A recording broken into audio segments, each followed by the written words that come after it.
Welcome, welcome, welcome, welcome. I'm Mr.BetonYou, your host for the DoorDash Drivers Live. We do it every Sunday. Thank you for being here. Appreciate you guys very much. We have a special one tonight. I got some special guests that'll be coming up in about 10 minutes or so. I'll have a little bit of an intro and some things I'm going to be getting to you guys. Man, a lot going on in the gig economy, as if we don't already have enough, right? But a lot going on. Tonight, I want to unpack some topics that I see a lot of other people talking about, outside of the gig economy. Many people are being infected or impacted by this. And a lot of people, depending on where you live, are going to be impacted very differently. And a lot of you guys have different opinions. That's okay. Tonight's going to be intended to unpack some truths, some facts, some perspectives from three different gentlemen, myself, Steve Rideshare Rodeo, and Hannibal's Hungry. Hannibal's in New York City, Brooklyn specifically, right? He's been making some content, and he has a pretty good pulse of what's going on in NYC. I also have other NYC connects. And Steve is in Colorado, right? Very abreast to what's going on over there. I'm in St. Louis. Our three areas have similarities, but we're actually very different, right? Each one very unique in its way. So I'm bringing in some friends of mine that can offer different perspective. In tonight's conversation, I'm going to be playing devil's advocate in some way, okay? Because I want to have a real conversation about what's going on. And I think a lot of us get into our echo chamber that we call, right? Or in our little holes. And we can be blind to other parts of the world because we're not in other parts of those worlds or other parts of the country, right? I'm definitely, I travel a little bit, not a lot. And even if I go somewhere for a day or two or a week, I don't get the pulse of that city or town. I'm only there for a day or a week. But I know St. Louis very well, right? And these gentlemen know NYC and know Colorado and might know other areas. And then we will have the StreamYard link available later on for you guys to come up and give your perspective. So the topics tonight, some of the questions, I'll get into that. Appreciate everybody in the chat that's here. Appreciate all the thumbs up so far. If you're getting value from this content, please hit a thumbs up. Okay, so I'm going to bring up something for you guys real quick here. Let me see. Let me go ahead and share this screen. I'm going to bring up a poll, okay, that I put up the other day. Okay, you guys should be seeing that. Let me go ahead and go back in here. Okay, do you think we have a migrant takeover problem in the gig economy? Question mark. Video out tonight. This was a question I posed, I don't know, maybe 2 days ago, something like that. Let me see if I can't make it bigger. Actually, I'll give you the whole screen. There we go. Okay. 2.1K votes, 202 comments, a lot of engagement. For a post, that's a lot of comments. A lot. I can't read them all. Okay, but I want you guys to share more tonight. And share this video, hit the thumbs up. Let's get a great conversation going. 68% of you out of 2.1K said yes. We have a migrant takeover problem in the gig economy. 17% said no. Unsure was 15%.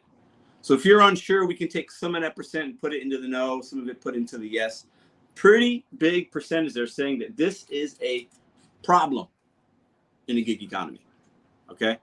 And a lot of you guys are sharing stories with me about what you're seeing in your markets, or you're sharing, hey, I'm not seeing as much opportunity.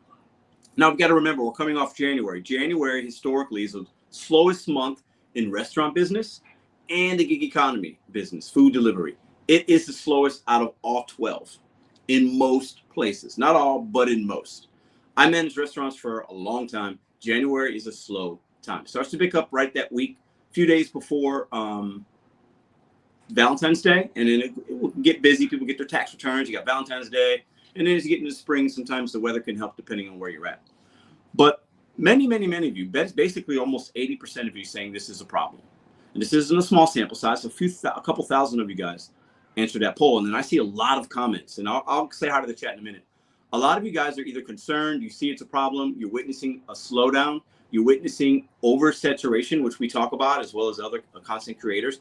And what does that mean? Does that mean DoorDash is bringing in just anybody? Does it mean that people that come here, whether they're a migrant, illegal, or just an immigrant, and they came the right way, right, with documentation, and they did what they needed to do, right?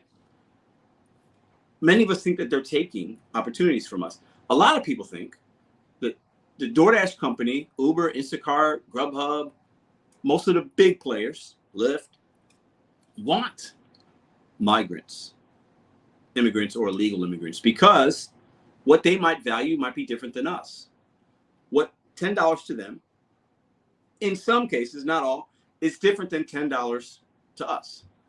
So I think these companies know, hey, these $2 and $3 and $4 orders, or a $10 Uber trip that might take the driver 40 minutes, somebody's going to take it. The data is showing that. We're having people take those orders. So let's keep sending them, right? Let's keep sending them out. And eventually, maybe they'll learn, maybe they won't, maybe they'll adapt. But this is definitely something that I think is going to be a concern for many of you. So tonight is the time where we can talk about it open and honestly, be respectful. And I'm going to challenge some of y'all tonight, though. You guys know me. I don't ever hold back. I don't care if I offend you. You don't need to like me. It's okay. We can agree to disagree, right? I plan on bringing some facts to the table, also my opinion and what I see. I plan to question the status quo. I think a lot of us just look at something and we think that we know, but maybe we don't know. But tonight's the night where we can help and educate one another and share perspective. So the StreamYard link will be open. And I want you guys to bring what you're seeing, not what you're hearing, but what you've actually seen. Not on the news telecast, but what you're seeing in your market. That's the facts that I'm looking for. Your experience in your market versus what you, I want to know what you are actually witnessing. Appreciate the $4.99 from Sizzler. Read that comment. Qualia, how are you, dear? So these people are not passing background checks and having a driver's license and social fresh out of Rio Grande. Is that Rio Grande? I'm guessing. Okay. Read a few more. Qualia, what up? Cray. John, what's up? Nick, Jeff, Golden Simba, Trey Lord, Mike Drop Barbecue. I see Matt's on the move. Gig Bell Tolls. Dash Dink, Soul Seeker, Marcus, Cruising Dasher, Giovanni, But Soda, Trey Lord. Appreciate all you guys for being in here. Please consider hitting that thumbs up button. All right. So let's see here. We got, all right. Dash Your Life. What up? So I think this could be a great conversation. And I had to bring in the OGs. I had to bring in my guys. I had to bring in two dudes that are fucking way smarter than me. Okay. I got a good mouth, but I can talk a lot, but I got Steve and Hannibal to bring them into the conversation so that it's not just me rambling and pretending like I know what I'm talking about. But I will be challenging maybe these guys because I see something different than them. I think I do. I could be wrong, but I had to bring in some experts because I believe what they see in New York City and Colorado is different than what I see. I need to bring in these smart individuals. So Hannibal's hungry. Steve Rideshare Rodeo is going to be coming up in a minute. But so I appreciate you being a channel member, getting up there almost 2 years. Yeah, I appreciate you, man. So let's bring these guys in. I don't want to waste any more of their time. All right, so let's bring these gentlemen up. I got Steve at Rideshare Rodeo. How are you, Steve? Good. How are you? Good. And then we have this handsome young man right here below us. Hannibal is hungry. What's up, brother? What's going on, man? Nothing much, man. Chilling. Okay, so let me go ahead and get this. Let me get this going here. All right, so first I want to ask Steve. So obviously, Steve, you're out in Colorado. Hannibal's in New York City, right? And I know you stay in touch with a lot that's going on in the gig economy, right? Whether it's through news and your connections. And so I think you know some things that Hannibal and I might not know, right? So what are some of the things that you're seeing in Colorado in respects to migrants coming over, immigrants, illegal immigrants? What are some of the things that you're seeing, you're hearing from the people out in Colorado, and how has it been impacting the place that you live? So I don't know how many of you are in sanctuary cities, like real sanctuary cities. Like many cities are starting to become minor port sanctuary cities, but the big ones listen, it's our new mayor and our governor aren't trying to hurt the people, but we have a homeless problem here. I know all the big cities do, but Denver's one of the bigger ones. To be honest, like we're always in the top 5 in the country for homeless. And I was looking at this for a few different ways, but what's going on is that we want to, our state wants to help these people. I don't agree with what we're doing. And even the people who have been doing this now are finally coming around. They're understanding that this is this way bigger than they thought. But what it was that, let's bring in this many migrants and illegals and try and help the burden of the Texas border. And the problem is that, to be honest, I hate to say this, but there's some money going on behind too. So like if Abbott's shipping illegals here, like Tony knows, Tony used to manage the one of the most dangerous Walmarts in this country is like 2 miles from my house. And he used to manage that, Tony the Driven Dad. And there are Greyhound buses coming in there at 2 a.m. dropping. I mean, the other night or like about a week ago, there was 3 buses, 50 people each. When they pull in, first of all, Greyhounds only can stop at Greyhound stations. So when they do this, these never are Greyhound stops. It's 2 a.m, doors open, people pour out into the Walmart lot, and the buses leave. They don't tell them anything. So our governor was all on board with this, and our mayor wanted another $100 million to try and help these people and try and get them fast tracked into some kind of work. But the problem is we all know there's a 2 to 3 year wait on this kind of thing, and that part you can't get around. So we're doing a lot of things, but what we're not doing here in Denver, and I've worked with the Denver Rescue Mission for years, we're not doing anything for our homeless.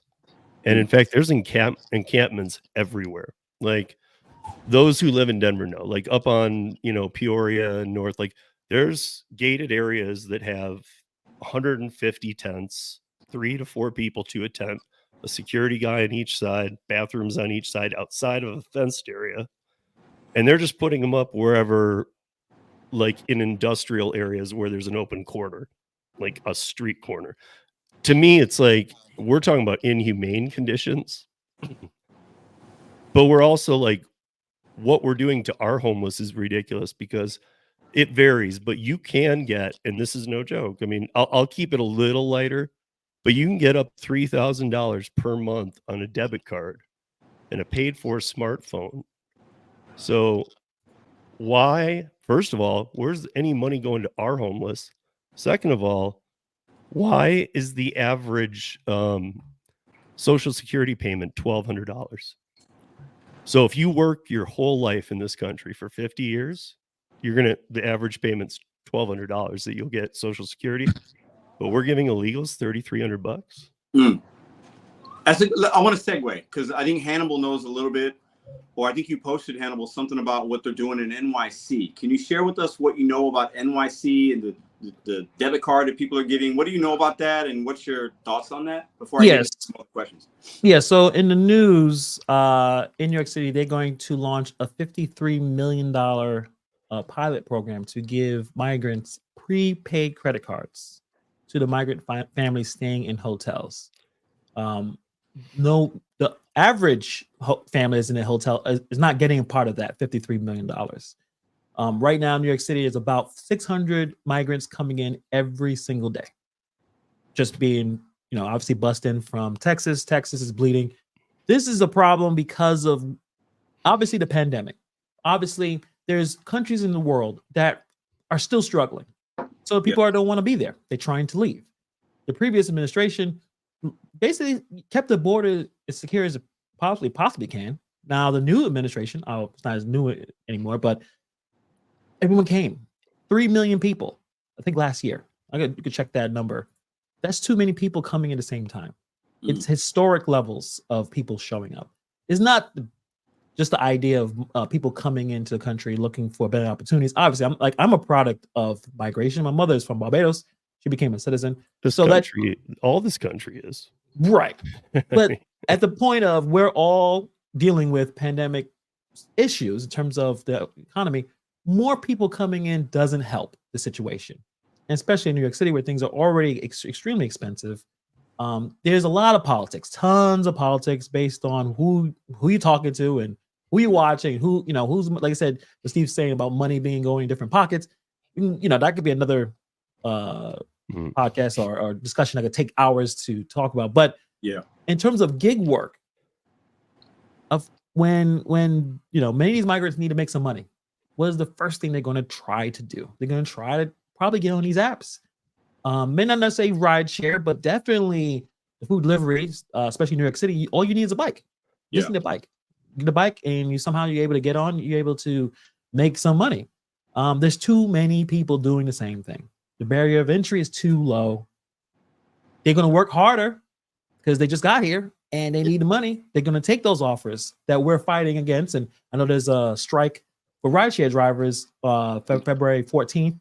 Yeah. Well, the average migrant or the average person supporting a migrant. So we're not even talking about migrants themselves, but if family members came to me now, I'm in New York City. They came from med school, whatever they came from. I got to support them. I may have to go do ride share, and I may have to take more offers than I would rather not take. So it's a crisis that's breaking down, and it's kind of affecting everyone, especially if you live in a sanctuary city. Yeah. Okay. Maybe ignorance is bliss. I don't think I live in a sanctuary city, right? But some people are telling me through my comments that now, because there's a lot going on in NYC and Colorado, that St. Louis might be opened up and we might have some people sent this way. I'm not really sure.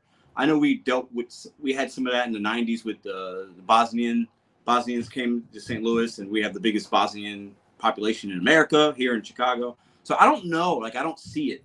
I don't think I'm seeing what you guys are seeing or what I see on the news.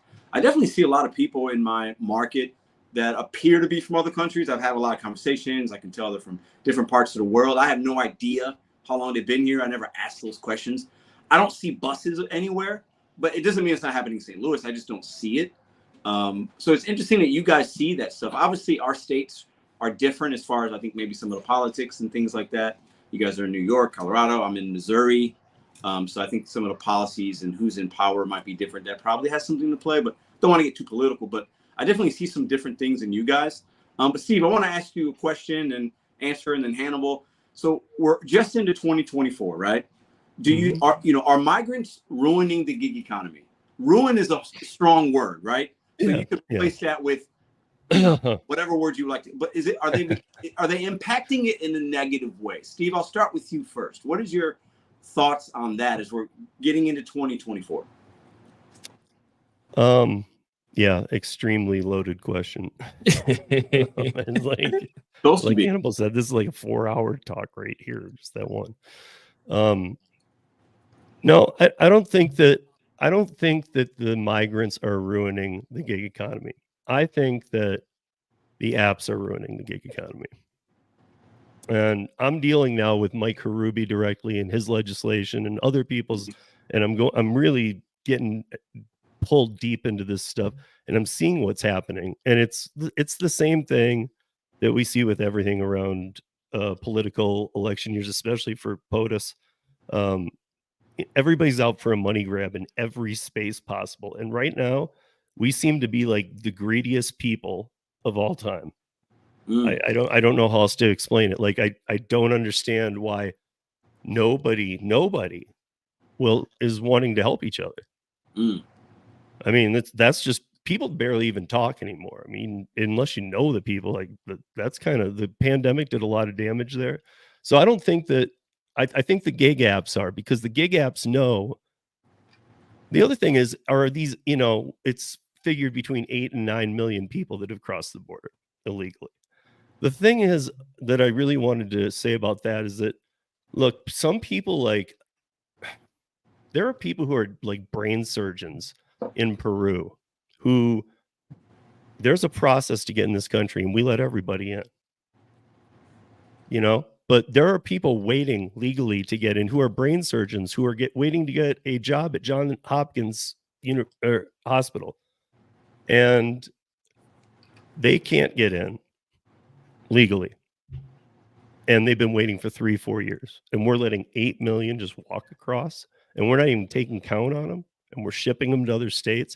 I got to tell you, like, we had a couple people up in the shanty towns die because, look, if you're coming from Colombia and Mexico, the last couple of weeks have been brutal to you here. -10 degrees.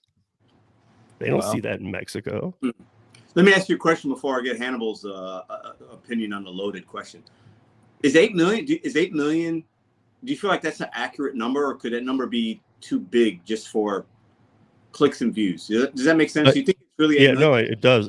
I'm staying on the low side. Most people who are really diving into this stuff, it's 10 to 11 is what most people say that do this and are dissecting the hell out of it, because it's so hard to tell. Because you got I'm sure you've heard the term gotaways. You got the gotaways too. But even if they aren't gotaways, they're gotaways because we're not even doing anything. I mean, I'm sure everybody has seen videos. If you get on TikTok, you're going to see videos. They're not fake. Those are real videos of Border Patrol standing there while 300 people walk in. They don't even talk to them. Hannibal, what do you think, man? Are migrants going to ruin the gig economy for us? What's your opinion on that? There was a comment in there early on. I think it was Jeff said something. Jeff Mule. He said that migrants will ruin it because they're being used as a tool for so many different, factors, so many predators in terms of, like I said, the politics, corporations meaning DoorDash and Uber. The things were already bad before. If you would think about it, things weren't great. You think about it in terms of how 2020 was, I guess, aberration. That wasn't normal. We did very, very well. And then from then on, things started to go in the negative direction. So things were already bad. So I would say if I had the ability to leave where I live in a third world area where there is crime, corrupt government, more corrupt than here. I know we all like to, bang on America about all the problems. There's some really terrible places, a lot of terrible situations. To a point, why would you pick up your things and leave and risk your life to come here? That's a great point. Yeah. Right. I mean, at least for me, black guy here, things are pretty good for me. I'm all right in terms of living here. But now, if you are a gig worker and you live in a sanctuary city, it has ruined it because it was already a problem before with how saturated everything is and how Uber has realized we got to make profitability. We must take as much money as possible from everyone. Right. Yeah. So it's just more of, I guess it's just gig work, and the gig economy is already taking so many hits. This is just another hit. Is it the only thing? No, obviously it's Uber and DoorDash not paying enough and taking people's money, and Uber, Lyft taking tips. Those are the biggest issues. It's their behavior for these corporations. But this is another obstacle that we have to go through as gig workers, especially if you're just doing primarily food delivery and rideshare. Yeah. So I think both of you guys are we're kind of looking at, or maybe some of us were not looking at the root cause. And it sounds like Steve and Hannibal, you're saying the root cause starts with the companies. Is that a fair statement? I mean, I think the real root cause is, I'm not going to say build a wall. I'm not going to be political. I'm not going to say stop the border, close it completely, but go back to where you have to cross it correctly. Like, we can't just have everybody run. The real problem starting with that. They're just, dude, the numbers are increasing daily. How is that even possible? Nobody, even the left, the right, everybody now understands and is not denying this because it's an election cycle. We have a huge problem. So why is nobody stopping it? If everybody understands it, why are we? I don't know, and I don't want to get too political, right? It's tough because this isn't that type of show, but obviously there's political stuff going on, and it's impacting the communities that we work in. The three of us are in the gig economy, right? We do and provide services to customers. So we're starting to see all the content creators, viewers, subscribers, people that are in the now, that are freelancers. Steve knows a bunch of freelancers all around the country, right? And I guess we're starting to see, because the barrier of entry for the apps that we work, the apps that you guys work in the chat, it's very easy to get in, whether it's through a stolen identity on a Facebook Marketplace DoorDash account, or getting an account in your girlfriend's name because you don't have the paperwork, or somebody's name, a family member. Like, it's so easy to where if I got deactivated tomorrow on DoorDash, I'd have an account in a couple of days. If I needed to, I'd work on Madison's. It's very, very easy. the barrier of entry. They make it almost too easy in my This opinion. happens in New York City all the time. I would imagine. You would order something and then another person will show up, or it'll be a team. Like, you know, maybe like somebody running a car 24 hours a day. Probably. I mean, yeah, no, they do. I mean, but to step away even from the gig apps, dude, like remember too that let's say they're not all getting $3,350, which is the most that those debit cards can be funded a month. Let's say that they're getting $2,500. It's much more than we treat our own citizens, even who worked for 50 years. What happens when, because we know this will happen. They've promised these people nothing. They've said, hey, we'll just keep funding this every month. Did you put it in writing for how long? No. When that stops, then what happens? Right. When there's 50,000 migrants in New York City who have had $3,000 put on a credit card for 7 months, and on 1 month, none of them get any funding. What happens? Did you guys see the video of the guy? I don't know where he was at, but it was a gentleman saying he worked 40 hours a week. He's homeless. He's like yelling at a couple of what looked like to be cops or something, beat cops or something on the street. And he's like, why are you bringing all these people here? You can't even take care of me. I'm working. I'm homeless. I'm a veteran. And he was like passionate. You know, that's Boston. You know, that's Boston, and that's the new sanctuary city. Boston. Okay, yeah. And then you got Chicago too. And guys, don't get us wrong. Even I would even put Chicago up against Hannibal City. People are living in the police stations. There's about 100 people per police station living on the floor. They're using transit buses and stopping them early. And if you've ever been to, you have, Pedro, many times. If you've ever been to Chicago, you know that transit's a major problem. You can't just go park your car anywhere. You need to take buses, trains, whatever. Buses, L train, yeah. But what they're doing is they're parking these buses and they're letting 40 people sleep on each one at night.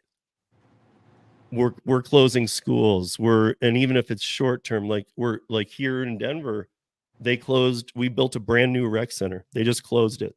It's going to be a migrant thing. It's migrant housing now. And I'm not trying to be a jerk, but I mean, we just put a ton of money into that. And you got to remember there's a huge cost to when they exit those places too. It's almost like rebuilding it. The cleanup on those are just ridiculous. Yeah. I know in New York right now, the governor, her name is Kathy Hochul.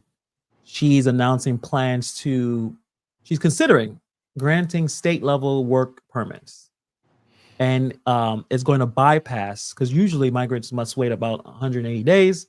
They may find a way to bypass that. They understand which also would give them voting rights. And that's another thing. Again, we can go. Yeah, I don't want to go down that rabbit hole. I'm just letting everybody know that is real. I think even in New York City, there was a case that happened a couple of days ago where I think there was a gang of migrants, about 8, 10, beating up on 2 cops. We don't see this as much as the cops and all the stuff we got to deal with. You don't see a gang of people beating up cops. Usually it's a riot. There's people going back and forth. It's a protest, something that gets out of control. All it was these 2 cops telling people to move along. They started beating and kicking on them. We have no bail here. So they got arraigned. Well, left, you have bail. Well, just not for illegals. So after they got arraigned, I think at least 4 of them just skipped town and left. They left the state. California. They just bounced. I want to ask you guys a question, because I want to play the other side for a minute, and I want you guys in the chat be as bold as you want.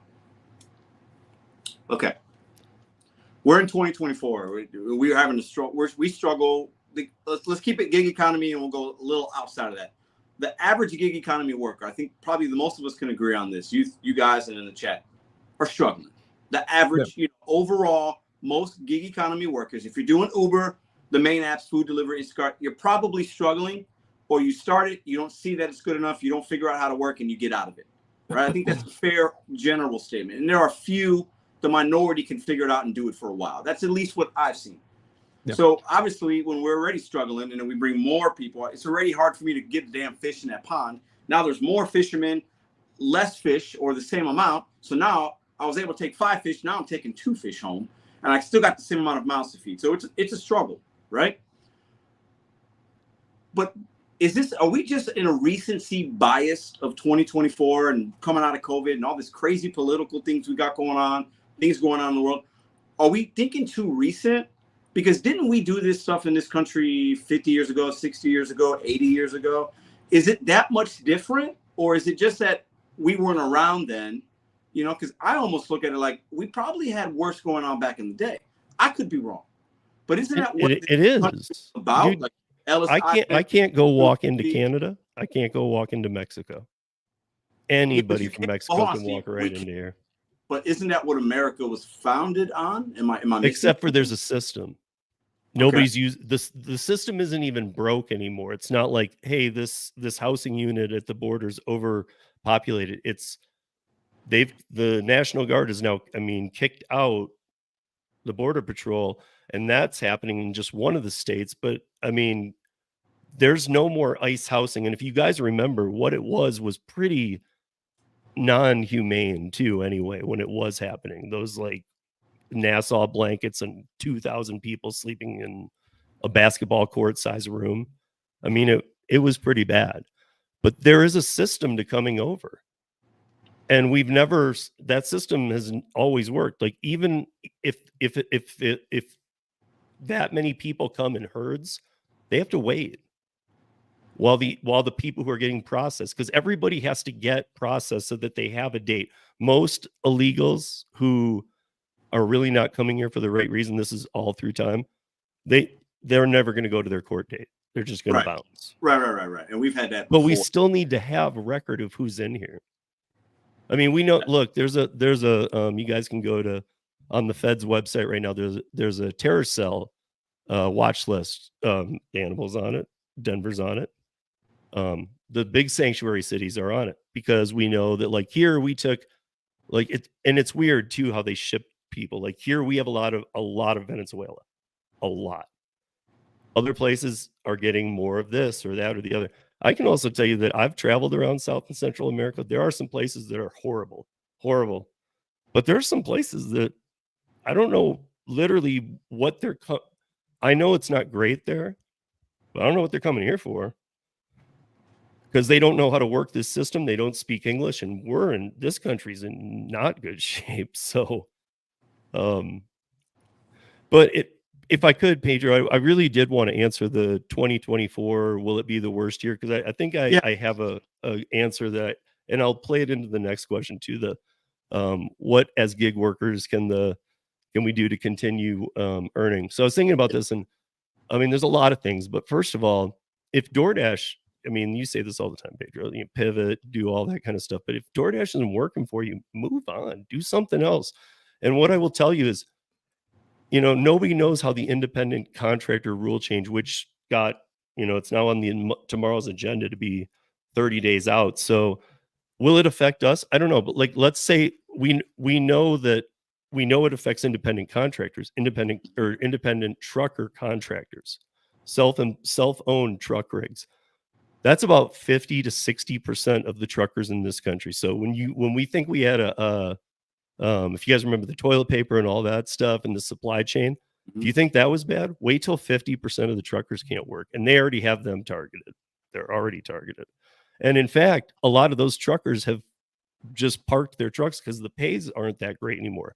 So DoorDash is oversaturated and whatnot, and they make it easier for the illegals to get in. Then move to Roadie, Curry, Freight, Dispatch. Do this, because right now 18-wheelers aren't taking their trucks out. So guess what? All that's being funneled down to people like me when I did that Kansas City run or the Wichita run. I mean, like those come through once in a while, but I'm seeing more and more and more and more, because there are people who won't take their rigs out, not just because of what's going to happen with the independent contractor, but they just won't pay for the miles anymore because the pay keeps going down. So there are ways to earn. So is 2024 going to be? I think 2024 is going to be challenging year for gig workers, freelancers, self-employed. I think it's going to be extremely challenging for a W-2 worker. I don't think it matters what you do. I think this is going to be a very challenging year. Hannibal, what do you say to that? I do. I think I agree with a lot what Steve said. It's difficult for a lot of people. It's difficult for the average American. I think right now, there is no, I think I forgot what the exact wording was in terms of able to afford rent for 2-bedroom job. You could not work 40 hours and afford it. And I think in most states, like if you had your average W-2 job, work 40 hours, you probably are not going to be able to afford to rent a 2-bedroom apartment, which is necessary if you have kids, right? Like, you don't all be in one room. So it's definitely going to be challenging. But, the first thing you have to think of, what can I do? What's in my control? Now, if you are passionate about the policies that's going on where you live, then you need to vote. Most of us don't vote. I vote, but most don't. We complain, but no, you couldn't tell who's going to be the senator, the governor. You couldn't tell who's running the city council, and most people that live in this country can't figure that out. But they like to complain. They like to get really emotional, and I think getting the emotion out of it. Just figure out, what can I do in my control? I can vote. I can find gig work that's a little bit above the entry level gig work. Yeah. Where there's things where someone that first comes in here from another country can't just do, in terms of building a client base. So gig apps where you able to build a client base. I do that with dog walking. Mm-hmm. I've established a relationship, established a business. Those so are the type of things so for you, a migrant, isn't it not going to be as easy for them to take over your clients, right? Because Correct. of what you build. Okay. Right. Just establish some level of a client base. Yeah. So that's important to have. You want to start to think about that. And also, just get the emotion out of it. I mean, I know a lot of people who are, this is my side, this is their side. It's like, come on, figure out how to make the money. Yeah. It's very divisive right now. And it makes me, that's why I don't like to get in and watch a lot of political stuff, because it's just so divisive. And I think a lot of people talk on whatever side, but nobody's listening. And even some of us in the gig community, we talk, we have an opinion. I have a perspective in St. Louis, but maybe I'm not willing to listen to Steve's enough or Hannibal's, because I think I know what I know. I got blinders on. It's, and it doesn't make us come up with solutions, because we're so divisive and kind of stuck in some ways a little bit. And I think in terms of, if you are in watching a lot of content, which you guys are, because you guys are watching this and you watch a lot of our videos. Yeah, I'm gonna let you know right now, even the political stuff, the stuff you guys like to watch, either the Ben Shapiro or the Matt Walsh, or I don't know, whoever that's on the other side. I don't watch a lot of any of that anymore. They know what to say and talk about to get you guys all excited and watch all that crap. And while they get you outraged, they're promoting a product that's been paid for them to advertise. And so like, you have to, research, figure out what really is going on where you live, because a lot of content creators, especially political ones, know, they can look at the numbers. They know if we talk about this is how much views and how much money we're going to get. Just like we do, right? Like we talk about a certain topic on gig work, or doing some kind of crazy challenge where you're taking every order for 12 hours. Yep. They see the numbers because everyone's watching it, but get the emotion out. Figure out that this divisiveness, I'm on this team, isn't working, because I will say this right now, both sides are taking advantage of it. Whatever you think it's AOC is the queen and the god, or Trump.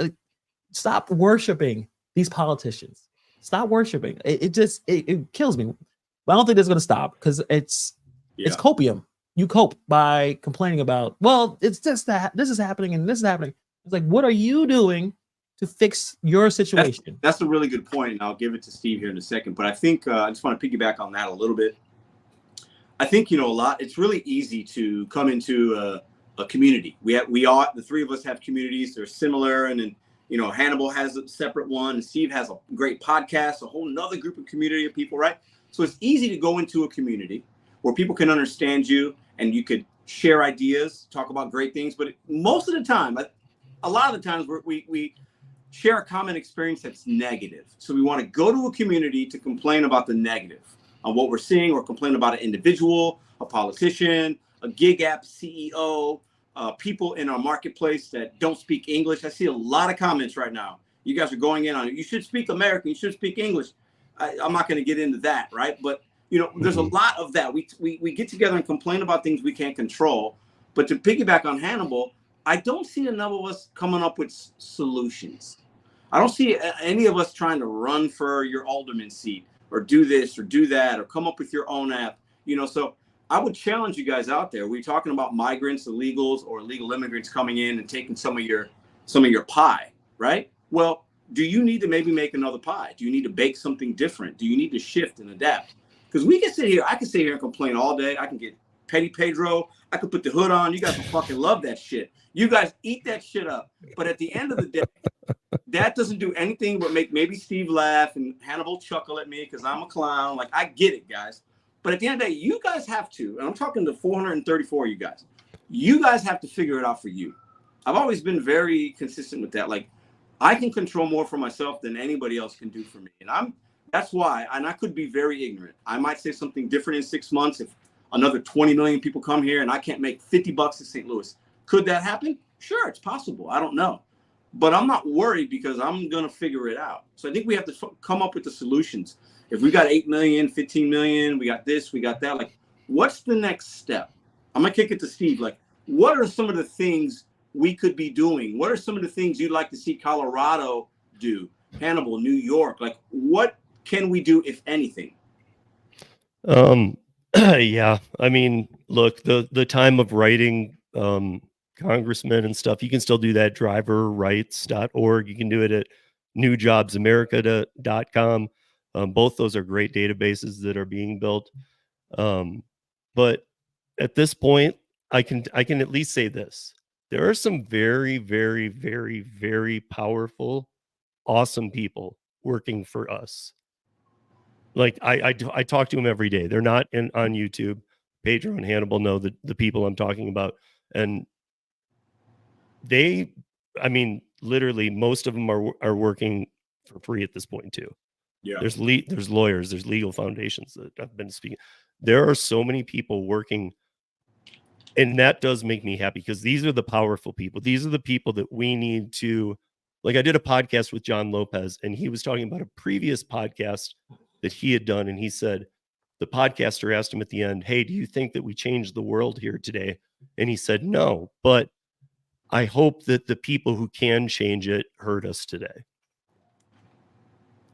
Because look, I think that's why a lot of us don't write our senators or congressmen, is because we think, really, dude, it doesn't do any good. I'm not going to take that time. I'll be honest. I've never written a politician in my life. Maybe I should.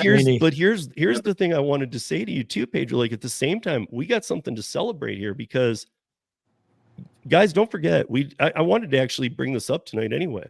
We did the GigCon and town hall here. Well, that Stephanie's bill didn't go through, but Senator Priola came, who was the one who shot her bill down. Yeah. She's a House of Rep member.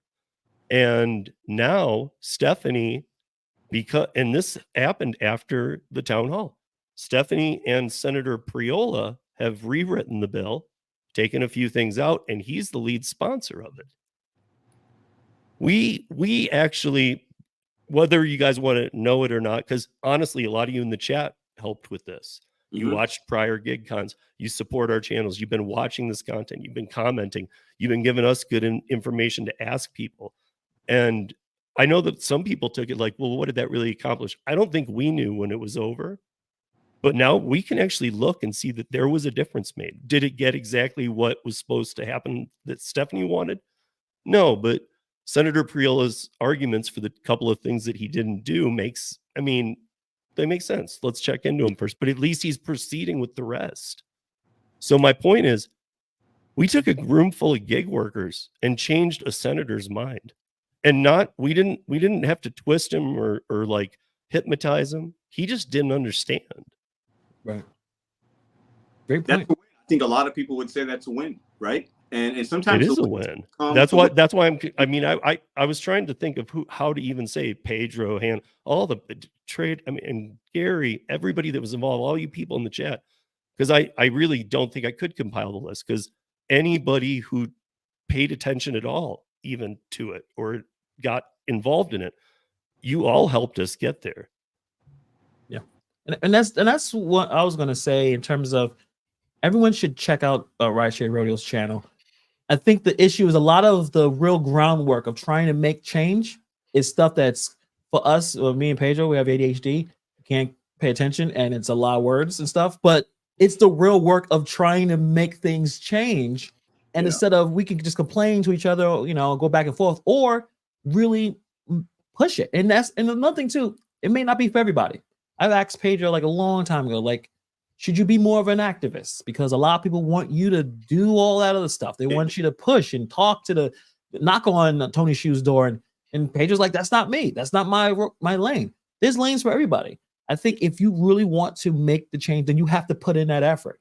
But also if you're trying to make money, you may not have enough energy to do that and make money. So you may say, you know what, this may not be my lane, but I gotta adapt and figure out what other ways I can go to make some money. Yeah. But I will, you can still support the activists, you still support the strikes and organizations. But us arguing and going back and forth to each other and yelling at each other, like, that's never going to do anything other than nothing. It won't do anything. Yeah. And like Pedro, if your city went to, like you say, you're not seeing it yet, but like, let's say in a week or two, you fully see it and you're like, what the hell? And there's villages of people everywhere. You see your homeless being pushed around. At that point, you're actually able to just call me and say, hey, Steve, who do we know from town hall there that knows people here? And we can start a whole thing like in about a day. We can start some politicians talking. Well, let me ask you guys this. So let's say I go out on, let's say it's 2 weeks from now on a Monday. I go out to my market. I'm driving around and I'm in downtown. And in downtown, we had a new library go up about 10 years ago.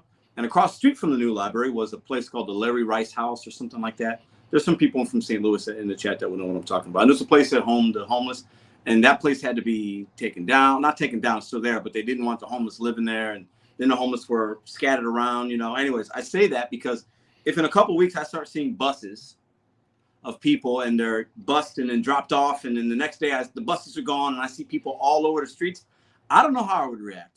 My first thing, I'd probably take my camera out and film. Make a video. That's what I do. You should. But I should, yeah. But then also, I don't know what I would do. I don't know. What could we do? Let's say, realistically, 2,000 people entered in St. Louis. I don't want to say a million. 2,000 people, that's enough people. And there's 20. You'll notice it. Enough to notice. You'll notice it. And they're not gonna drop them in front of your house either. In the beginning, you won't see it. It'll be Walmart's late night. It'll be here, and they'll start on the outskirts. And it's weird how they do this. Mm-hmm. Well, I mean, listen, I don't know what I would do. That's a great question. I don't know what I would do. I guess I'm looking at the situation differently. This was my last question too.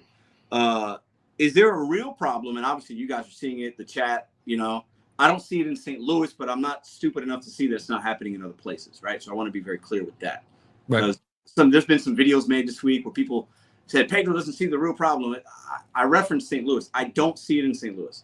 It doesn't mean it's not happening in Colorado, NYC. Clearly it is. These guys, I trust these gentlemen. They're telling me, Pedro, there is a problem, right? So with that being said, do you think sometimes there could be what I call misinformation on the news and the media, and like showing us things and painting a picture because it's an election year? Because, do you think that's even possible, or am I just a fucking idiot to even think that that's a thing? Does that make sense to you guys? You got everybody. Don't watch mainstream news. And I'm not trying to be watch jerk. independent journalism. At least you have an idea where they came. Like, if they say we're conservative, like, all right, at least you telling me you're conservative or I'm liberal. I'd rather you tell me in my face. Don't pretend that you're fair and balanced. I know you're not. Mm-hmm. No one is really. So I think as much as people make fun of YouTube and watching and getting news from YouTube, I don't know. I think in terms of if you can at least watch that, and because corporate media, like you're talking about with the MSNBC and CNN and Fox News, they all been brought by these corporations. They've been brought by pharmaceutical companies. You see it in the commercials. Brought to you by Pfizer. Well, are they going to tell you anything honest in terms of those situations? I'm not against that either. But you really don't want to spend too much time looking at mainstream news and thinking you're getting all of your information. I think that would be a bad idea. Especially now, because now we're in the political spin zone. I mean, till November, everything's going to get real weird. But at the same time, like Hannibal was saying, Fox, ABC, CBS. It doesn't even matter. Like if you guys love one and you're like, no, I watch MSNBC and they're good. I'm telling you, there are powers behind every one of those companies where they do redlining. That didn't used to exist with reporters, and it shouldn't. But they redline things. No, we work with that company. You can't talk about them. Yeah. And I notice a lot of the newscasters and journalists and commentators, when they finally leave and they're able to do more independent work, you really see exactly what they're whatever their agenda is, but now you know exactly what's going on compared to how they were probably constrained by the corporate, because they're employees, right? Just reason why we leave W-2 work, we don't want to be confined. But in those jobs where you're supposed to be reporting news, they're told what to report and how to report it and when to report it. Like they have to listen to them. Yeah. I want to read this comment to you guys real quick and in the chat. This is from Kathy. Thank you, Kathy. And thanks everybody in the chat for commenting, sharing your perspective. Edward Lee, I live in, I guess that's Indiana. They are stealing orders coming from Illinois, Indiana, obviously pretty close. I've lost a ton of money this week. So this is somebody, and I've seen Kathy in this chat before. I don't feel like she got any reason to lie to us, okay? She's somebody that's impacted, right? She's somebody this week lost a ton of money.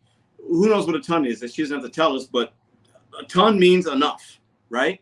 So obviously it's an issue for enough gig workers to where people are wanting to share that and share their perspective. And, you know, just because I haven't seen it in St. Louis doesn't mean it's not happening. I want to be clear, you know, and I don't know what I would do. Just so people are aware, what's happening is what's going on, like in this situation exactly, because I've been talking to people about this, is that the illegals who are getting gig accounts in Chicago are going, well, they're willing to take everything. And like Hannibal was saying earlier, run the car 24 hours a day with 3 people. Everybody works an 8-hour shift. That car never stops. It rolls all the time. They take any order. They don't care, whatever. But in like Chicago, it's gotten to a point where they're going, dude, there's not even $2 base pay, no tip work. Like we got to go somewhere else. So we also face that problem with many gig apps, not all, but where you can onboard in Chicago and then go anywhere you want, work. So what will happen? A lot of them will just start going to other markets. And that's what Kathy, it looks like that's what Kathy's saying. Yeah, that's what, you know, to drive 4, 5, 6 hours away to another market. To some, you do it overnight. You sleep in your whatever for a couple hours. You're at the breakfast shift, and boom, you're making money somewhere. Take an opportunity from Kathy or a Driven Dad, a Cannibal, a Murd, a Daryl, a Bud Soda, like, you know. And I don't know what we do. I don't have the answers. I'm not going to pretend to say we got to do this or you should do this, or I don't know. It's complicated. And also, it's not just the migrant situation. There's a lot of issues right now in the gig economy. Stephen has been reporting about this for months. The wages are going down and going down and going down. And it's not just one answer. There's a lot of issues. The average customer does not have as much money as they had 4 years ago, where they were able to throw these amazing tips. These investors are not willing to subsidize our wages anymore. They're looking at Dara and they're looking at Tony and saying, we've invested, where's our money? Like, we need to start getting some cut from all of this. We're giving you tons of money, and you could tell by the companies they rein back in the wages because they don't have that money to give us anymore. So it's a lot of issues. So also, I would say you don't want to say turn around and get mad because you see migrant and say, you taking my money. Like, don't be ridiculous. At the same time, it's you like Pedro said earlier, it's January. It's slow. Also, just talk to your friends and family. Do they have enough money to order like they used to? Or they're like, they try to order something, look at the bill, and I'm like, God damn, that's so much money. Let me take some stuff back, or let me go get it myself. It's we as a collective do not have as much money as we had a couple of years ago. Good point. I want to add to Hannibal's thing and just say that, look, also I haven't seen any in a minute, but in the comments, like Pedro was saying earlier, there were people saying, hey, listen, you got to learn to speak English. You guys really, like, all of us are very stressed, angry. I mean, all kinds of emotions. And to be honest, those people who beat up the cop. Yeah, there are super bad people. who are coming across the border, but not all of them by any means are. I thank you for saying that, Steve. I really appreciate you saying that, because I was going to bring that up at some point, but continue. Go ahead, please. So, I mean, when you're talking about needing to know English, this is how we built this country. Everybody came here and didn't know anything. You have to learn, you know, but so if they don't speak English, I mean, think how scary that is for them. Some of those people aren't even fleeing.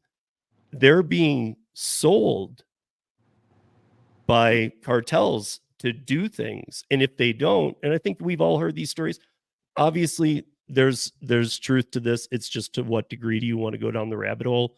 Yeah. But what do the cartels do? They're known for this. They say, you're going to be running fentanyl for us for the next year.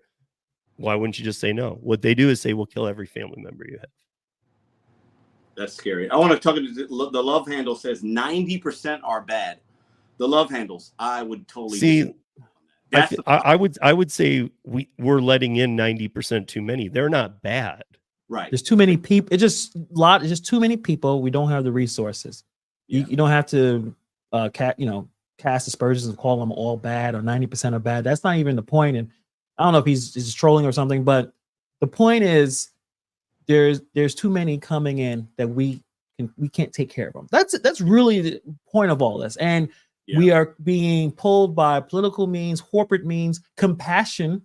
A lot of people, and I know it's liberals in terms of they're compassionate and they're trying to say, bring them all in, we'll all figure it out. And like, no, we can't figure it all out. We don't have enough resources. And it making it worse when we have, it's cold here. You're having people in tents in New York City during the winter. That's a problem. That's a strike on our humanity. We should not have anyone on the streets. We shouldn't have push aside the homeless situation that we already have in New York City, where the food pantry lines are around the block. Every day there's food pantry lines. People are looking for food. The average person cannot afford an apartment. The average apartment in Brooklyn is $3,000, and Manhattan's about $4,000 to $5,000 a month for an apartment. Most of us cannot afford that. So there's a lot happening that are, that's coming into everything, and we're all upset, we're all frustrated. But sometimes you need to take a step back a little bit too, right, and kind of assess the situation. And make the best decision for yourself. Yeah. Steve, I want to read this comment because he mentioned you. Edward Lee, thanks for the 5. Appreciate you for being a supporter. May you please speak about NYC pay models and how it's affecting deactivation. Steve mentioned this on 13 Minutes about how the apps are purging drivers. You want to touch on that, Steve, since he mentioned something? So a lot of the states' legislations, the way it's in New York's a little bit different, but a lot of the states' legislations are working on a couple things. One of the perks that many states that get legislation will see are removal of AR, 100%, all the apps. Not every state will see that. The other thing, though, is that there are some states no longer allowing Uber to control and manage their own fleet of how many people are out. Let's say that on any given night in St. Louis, you need 5,000 Uber and Lyft drivers. The city, like if you guys are passing legislation, your legislation might be, well, we've run the numbers and you've oversaturated the market quite a bit. We're going to cap you at 3,000. Who decides a lot that? of caps are going in place, and that's going to be very damaging because look, in New York City, they're already getting to the block situation. The reason that it was $18, you guys, if you really look into that, that's because they wanted to, the initial push was for $18 just by having the app on. So, I mean, like, I think you would have still had to take 2 per hour, but you were going to be paid for the downtime too. But that was for 18 an hour. So the gig companies came back and said, we'll pay you 50 cents an active minute, $30 an hour, potentially. Right. But we know that won't happen because they've even come out and said, we won't optimize any drivers more than 65% once things get tight. So that if you take 65% of $30, it's 18. So you're right back at the 18. They just want to run the narrative and control it because they want to say, look, and the articles, there are people out here that have read some of the articles. Most don't say this at all, guys, but that say, hey, the gig economy won't be affected by this. And if you read those very carefully, those are not the same articles that you'll find elsewhere where somebody's actually dissecting it. Those are comments made by Uber, DoorDash, Instacart spokesmen. Yeah. So They I can tell you write this. articles and put it on a newspaper, and like, you know, unless you're not paying attention, you know, it's written by DoorDash. Yeah, I mean, it says it in there. It's their comment. Yeah. But I mean, we had Pacific Legal Foundation on. All they do is sue the government. They're the largest legal firm that sues the government. Nobody knows how the 6-prong test will affect anybody, and it will be on a case-by-case basis. So if you're reading those articles and saying, well, DoorDash said it won't affect us. Of course they did. You think they're going to tell you this is going to affect you huge? They don't want to scare you. They're going to tell you, no, we got this. You guys are good. I want to bring some up because I see it in the chat and I see it in comments, and other people have talked about it, and they talk about migrants, immigrants running 3 phones, right? We hear about this. They got them all these phones. So if they're doing that, can't we do the same thing? Or is that, you know, 2 wrongs don't make a right, right? But like, do we see that another problem is they're coming and taking opportunity, but then they're also cheating the system? Like, what's your thought? Like, do you guys see that? Do you think that that's an issue? Is it a problem to have multiple phones? I'm sure I mean, you would like everyone to play by the same rules. Yeah. I know, talking about watching the videos on what's that about the Walmart Spark and seeing 2 guys just hold food in the sun. Like, that's, you know, these companies need to fix that. That's not difficult to fix that, right? Try to get the identity thing taken care of, where you can't take 2 phones. But New York City, I say that often, but everyone's probably doing it. Everyone's looking at, because sometimes the first time I saw someone with 2 phones, I'm like, hey, what's going on over here? Is this person making more money? You know, you watch it, you ask them questions. So I think that's everyone's issue. If you've been in the gig economy for a while, everyone's trying to find a way to get a step ahead. So I think that's just especially for migrants. No, I think everyone is, if you figure something out, you're probably going to try to exploit it. You get yourself in trouble sometimes, but we all try to find a way to get ahead and make more money. Yeah. But like your city, Hannibal, like, here's an example. And this is another example of why not to have a little empathy for the people who are here too, because I see some here that I'm sure you see them too, Hannibal, that literally some of the people come up to me and are like, Venezuela. It's the only word they know. They don't even know hello. Mm-hmm. They just say where they're from, and they like are wanting cash. They're trying to wipe windows on the street now. Yeah, I sent you guys that article. And there's people now trying to threaten them and beat them up in the street and throw them into the curb and say, dude, get off you touch my car, I'll kill you. Yeah. I mean, it's getting pretty wild. Yeah, but at the same time, what I would say is this, I think, is where a lot of this hate stems, or a lot of this anger at them. And again, guys, don't get me wrong. What's going on in this country is wrong. I mean, this is not right. But like Hannibal, what is it? The Roosevelt Hotel? Yeah. That's like one of the main ones. So, okay. So the Roosevelt's not a cheap hotel. No, it's going to be destroyed after all this. I mean, it's going to be Manhattan is too expensive to breathe sometimes. So the fact that they're coming straight to Manhattan, you know, I'm in Brooklyn. So am I seeing the tents? No, I see a lot of homelessness though. Like lots of homelessness, a lot of people in the shelters. Here's my point. If somebody has a $3,000 debit card that they're getting every month, and they have a phone, and they're able to buy 2 more phones with that $3,000, they're living in the Roosevelt for free. There's a homeless guy across the street who's been homeless for 20 years. Yeah. He's watching them live in a 5-star hotel, getting $3,000 and a phone. That's gotta be. It has to be a frustrating experience. I mean, they talked to some homeless people that are in New York that had more benefits back then compared to what's going on right now. How should they feel? It doesn't. We want people to come legally. We want the gig apps to treat us fairly and take care of some of these identity issues, not have people exploit, because everyone is find a way to exploit something, and we're trying to find a way like, hey, can we all be accountable? Can we all just do what we're supposed to do and not try to cheat the system? But this is where we are right now. Yeah, I want to ask you, Stephen, Hannibal, some final parting question. Then I'm going to open up the StreamYard to some other guys and gals that want to come up and voice an opinion or ask questions. But what are you guys, without sharing too much personal information, but like in 2024, right? A lot happening, a lot could change, a lot, whether it's through legislation or the migration and opportunities on these apps and all these things, right? How are you guys? What is your plan, Steve, Hannibal, to navigate 2024? Well, I'm already booking words? some laser gigs. Okay. I'm already booking some other production gigs. I'm gonna be fitting in the gig apps like I always do, and I'll pivot. I mean, right now my last mile stuff goes great. But like, for example, and I'll get to say it here because it's public now, that October 18th, 19th, and 20th, I think it's this Wednesday, Taylor Swift kicks off her world tour. But the 18th, 19th, and 20th of October are her first 3 dates back in the US in Miami. We have a contract with Hard Rock Stadium, so we're doing the 3 laser shows. Nice. So, and I'm going down to do them. So I'm stoked. Like, I already booked that contract.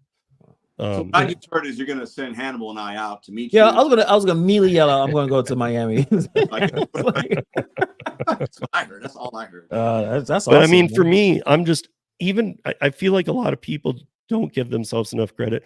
Every person, I honestly believe every person in this chat could figure out something they could do that's not a gig app, and might not be a W-2 either. You guys have more power than you think. I love that. Yeah. I love that you said that. Hannibal, what do you think, man? What are some of the things you're going to be looking at doing? What's some advice to offer the community for 2024? How do you look at it? Well, for me, I was fortunate enough to start the dog walking business back in 2018, and that has kept me going for many years, even going 4 years being self-employed. The dog walking, the dog boarding business that kept me, paying the bills. And recently with the YouTube, that's where my love is. Making videos is my love. So luckily I found that, and I think probably by this year definitely will be that big leap forward where my main source of income is making videos, and that's actually crazy to even say out loud, but that's where my head's going. My head, that was going on since probably 2021. I was like, this YouTube thing is pretty cool. Making videos, talking and communicating, and that's where and it's hard to find your love. Sometimes you just fall into it. I couldn't say I did this on purpose. So I think what worked or what helped me was the gig economy. When I saw I can make money on my own terms and have my own thing, I immediately wanted to figure out what other things I can do that had that same effect. What was it? Whether it was a dog walking or writing or whatever the gig was for me to get to a point where I could be more free and more flexible. That's where I was heading myself into. So that would be the only advice I can give is you have to keep looking. Don't get stuck with the food delivery and ride share. What other things you can do, whether talents, whether things what you can provide that someone will pay you money for. You'd be surprised that there's a lot of things that people are willing to pay money for. Yes. And if that doesn't work, if the YouTube fails, I'll go back in the cuddling game and push that business forward, because that was a failed business I had a couple of years ago. It didn't work. I didn't make any money. But maybe the cuddling thing will finally kick up in steam. I don't know. You could cuddle some migrants. We'll cuddle. Well, if they're paying, they got the $3,000. That's a sore spot. I already know with Hannibal, because it would be with me, and that's a sore spot with those of us that live in these cities. Yeah, but it's not funny. Oh man, listen, I like that you guys are, great examples of gentlemen that I respect that are doing things and have started your own things, right? And you got other things, so you're not as worried. Well, you could be concerned, but you're not. You're going to figure things out because you've built things in place that are, regardless of what happens, you're still going to be okay, right? With those things that you built. And if you don't, we figure it out. But I think a lot of people, it's okay to worry about your market. And Kathy referenced earlier, $600 she made less this week. That's a lot. $600 is a lot of money. If you make $600 less, okay, none of us are millionaires in the chat. None of us are rolling in the money, okay? None of us. $600 is a lot of money in a week, right? So, how do we figure out how not to have that happen and compound over weeks and weeks and months?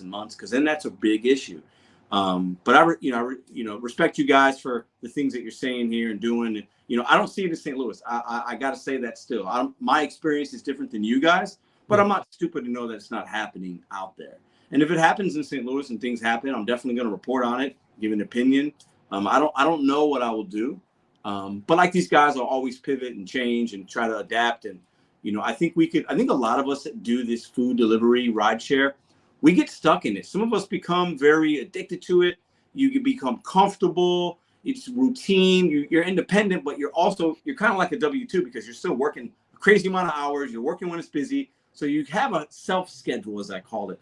But we don't give enough credit to ourselves and try to go out and like try different things and small calculated risk. I think a lot of us are going to have to start doing that a little bit more. Appreciate that, John. Because I think the more that we could do that others can't do at a really easy entry level base, the more valuable you become. Okay. If all you're doing is DoorDash and Instacart, right?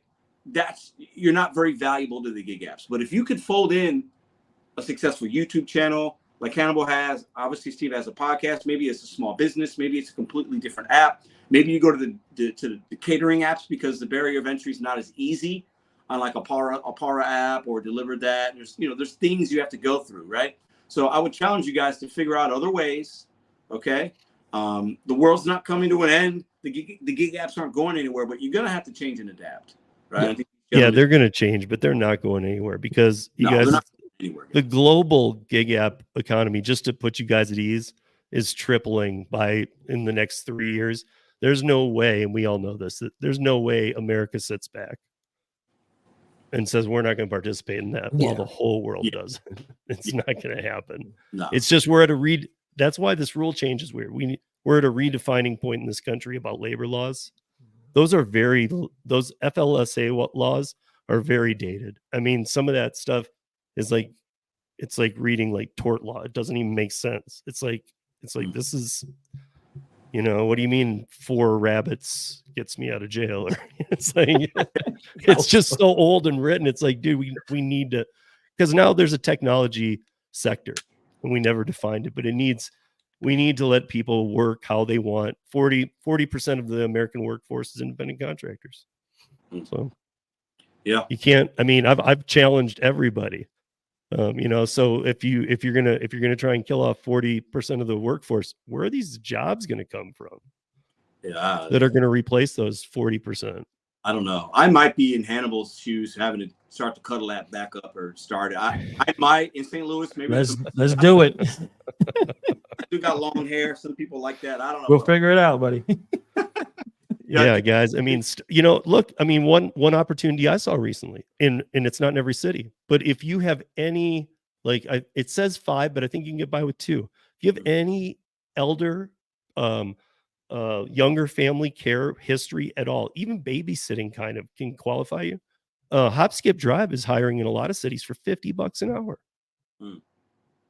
Nice. Yeah, it's a W-2 job, but hey, times are tough.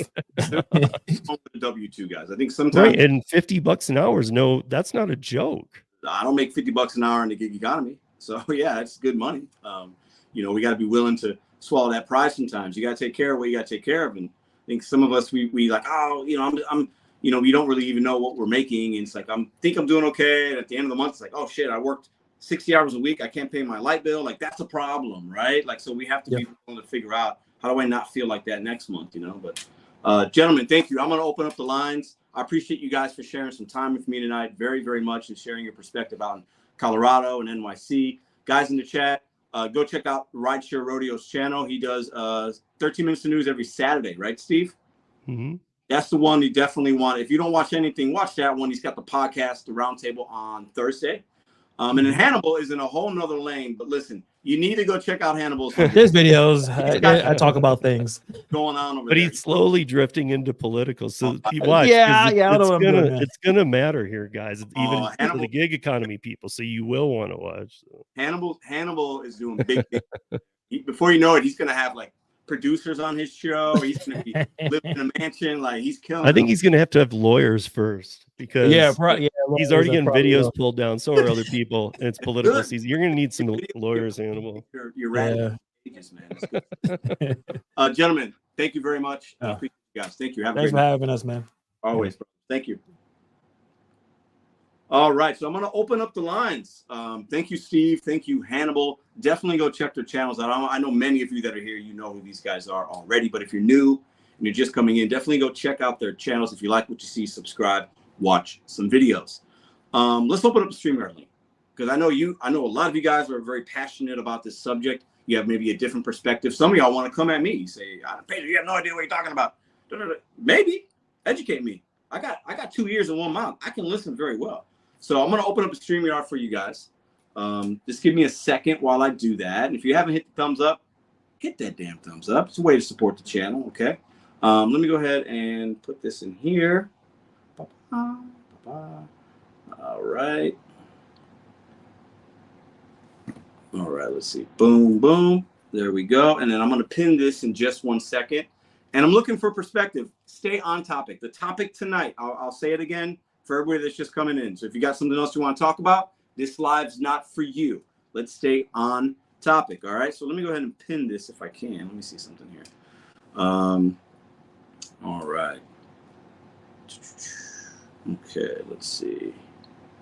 Oh, somebody got in here quick already. All right, I see you, Kevin. All right. Hold up. Let's get into there. Oh, hold on 1 second here. There's so many buttons on the phone. Good Lord. Okay.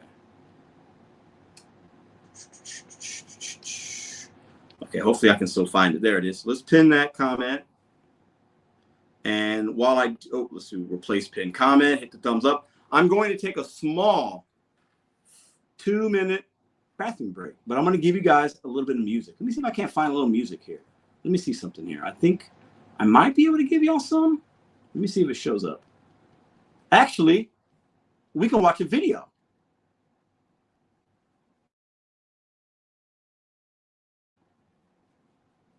Can you guys? Oh. Man, these orders just suck. What am I gonna do? I got an idea. Watch that video. I'll be right back. I know what I'm gonna do.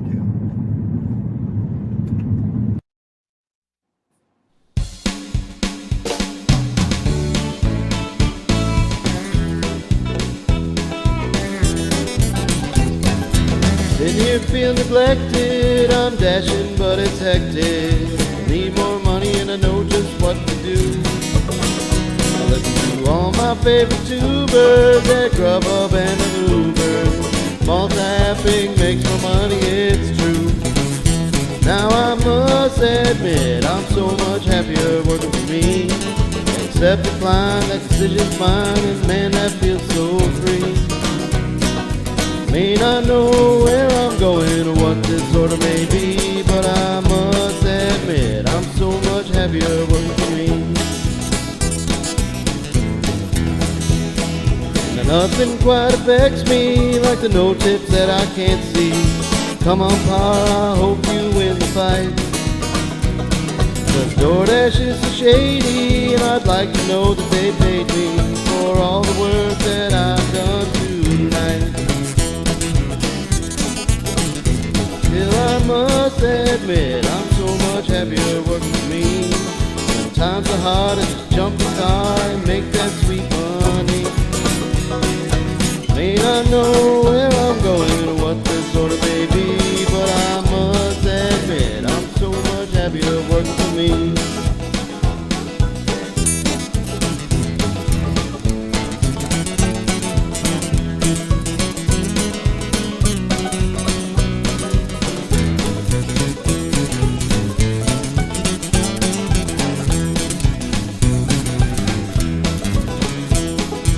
If you want to understand, just take that phone that's in your hand. Try this app, you'll never be the same. Motivation can be hard to find, but it's out there if you look online. Baby, that's why I play this game. Now I must admit I'm so much happier working for me. Learned a lot, and now I've got a future clear to see. May not know where I'm going or what this order may be, but I must admit I'm so damn happy I bet on me.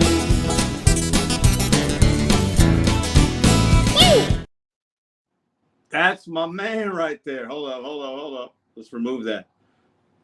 Shout out to my man Joe. That was a video he did for us for the virtual con. I met him at GigCon 1 on St. Louis. Cool dude. Really cool dude. Hope you guys enjoyed that video. Some of you guys didn't see it. Some of you guys remembered that, I'm sure. Let me go ahead and make sure we're still set up here. Hold on one second. I dig it. Yeah, Big Carl. Joe's a cool guy, man. That was torture. Well, if you don't like that kind of music, it's fine. But listen, that's an original song.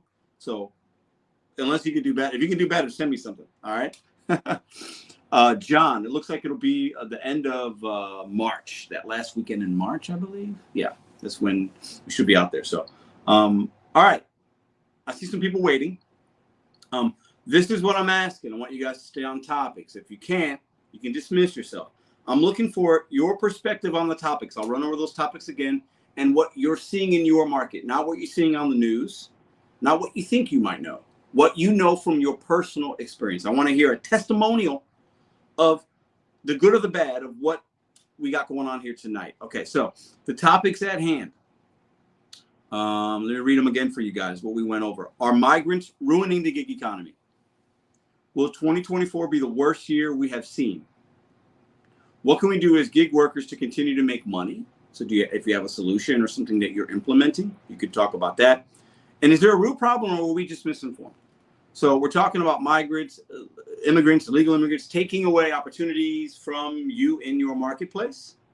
I want to hear your perspective on your marketplace, not what's happening in New York unless you live in New York, not what's happening in Colorado, not what's happening in Texas unless you live in Texas. So I want to be very clear on that's what we're looking for from the panel today, if that makes sense. Okay, all opinions are welcome, all sides are welcome, all voices can be heard, but those are the topics at hand. I want to make sure I'm very clear about that. So I'll let you guys know who we have waiting, and I'll bring you guys up in a second. So I see Kevin, I see Kathy, I see Giovanni, I see Bud Soda, I see Cowboy Courier, I see Mad Dash, I see the Gig Bell Tolls. A lot of familiar faces. I'm going to bring you guys up individually to start. I'm going to start with Kevin, and Kevin's going to have a couple of minutes here. So let's bring him up. Kevin, how you doing, brother? I'm doing good, Pedro. And first of all, am I echoing or anything? No, you are good. We can hear you okay. All right. Well, first of all, I've seen some people in my market. One guy, he looked like he came from Haiti. I'm not sure, but I've noticed a few people. I ask them questions, and they're like, "Well, I don't speak English," or da da da. I don't know. I have no idea if they're illegal or what, but I haven't really noticed a real problem with illegals. I've heard things in like other parts of my zone. I know a few. About a couple months ago, I talked to one guy, and he's like, "Do you dash in like the Oakleaf area?" I'm like, "No, I don't. I haven't been over there in ages." He's like, "Well, I guess he saw a family. I guess they were Hispanics with multiple phones." Mm-hmm. I have seen this one guy, this one dude. He had an order on his phone. Then he was talking to somebody. I guess might have been his girlfriend or wife. Mm-hmm. I don't know. Again, it looked kind of suspicious, like he might be having like two accounts, but I don't know. But you're not sure. You're just kind of assuming and going on judgment, maybe. Yeah. What market, real quick, what market are you in? I'm here in Jacksonville, Florida. Jacksonville, Florida. Okay, got it. Okay. So far you haven't seen what maybe some others are seeing, but you've definitely been seeing some things that might be suspicious, and you're kind of unaware, but you're kind of at least on notice about it. Would that be fair to say? Yeah. And as far as illegal is ruining the gig economy. Yeah. Well, first of all, the gig economy has been screwed up for quite some time. It's definitely not perfect. But I saw Uberlift Phoenix's video, and I don't know. I guess it kind of depends on where you live, and I'm assuming that certain areas of the country, especially in Texas and California, would probably be seeing it more than others. Yeah, for sure. Are you worried about 2024 and your earning potential? How do you feel about that? Are you worried? Are you concerned? Are you optimistic? What would you say to that? Well, to be honest, I've seen some videos about medical carrier apps. And this one dude, I'm not sure exactly, but he's like a 10-mile trip for like $800 or something. That's great. But I like what UDM said. Hold on a minute. I'm live. Hold on. I'll talk about it later, butter. Go. I'm on YouTube. Kevin. It's a live stream. It's a live stream. What is live stream? For Pedro, this big tuber. Just go away. Just go away. Hi. Yes. I'll talk to you about it later. I love that, Kevin. That was probably one of the best impromptu things that we've had on this channel. You handled it well. Shout out to the mom. Hi, Mom. Everybody say hi, Mom, in the chat. Yeah. And I like what UDM said. He's like, mind your business, and pivot. Like what Hannibal said and what Steve Reitzer Rodeo. He's like, there's Rody. Now I will say this. I'm on the wait list for Rody, Walmart Spark. And I will say this though, about a lot of these apps. If you try to sign up now, you probably will be on a wait list. But there's also like some catering apps. So, I mean, am I really worried? No, there's ways to make money. And it's pointless to sit there and whine and complain about it. I hear you, man. I think we, I think that's, it seems like you're a little more on the optimistic side, and I can appreciate that. I like that. Kevin, I always appreciate the support you show the channel. Say hi to Mom. Tell her I'm not a bad guy online. You're just, having some fun. So go do that. But appreciate your perspective tonight. Appreciate for making the channel laugh a little bit. I think, that was awesome. You say hi to Mom, though, man. I appreciate you, Kevin. Thank you. All right. You have a good one. All right, brother. Listen, I love me some Kevin. Kevin's been coming on the panel. He's probably been on about 10 times or so, right? A few months back. Always smiling, always optimistic, has good questions. Shout out to Kevin. He's quickly becoming one of my favorite people in this community. When his mom came in, he's like, Mom, don't worry about it. I just love that very real interaction. And you see the mom in the background. I love it, man. That actually just made my night. I thought that was funny. Shout out to Kevin. Appreciate him. All right. So I see Kathy's waiting next. I see Gabe Bell Tolls, Giovanni Basola Cowboy, and Mad Dash. So let's bring Kathy up real quick. Kathy, how are you tonight?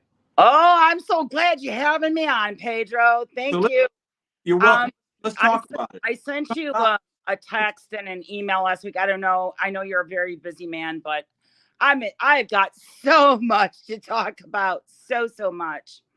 Let's hear it. So yes, I live in Indiana. I'm probably on a good day 30 to 40 minutes from Illinois. Okay. Over the last 2.5 to 3 weeks,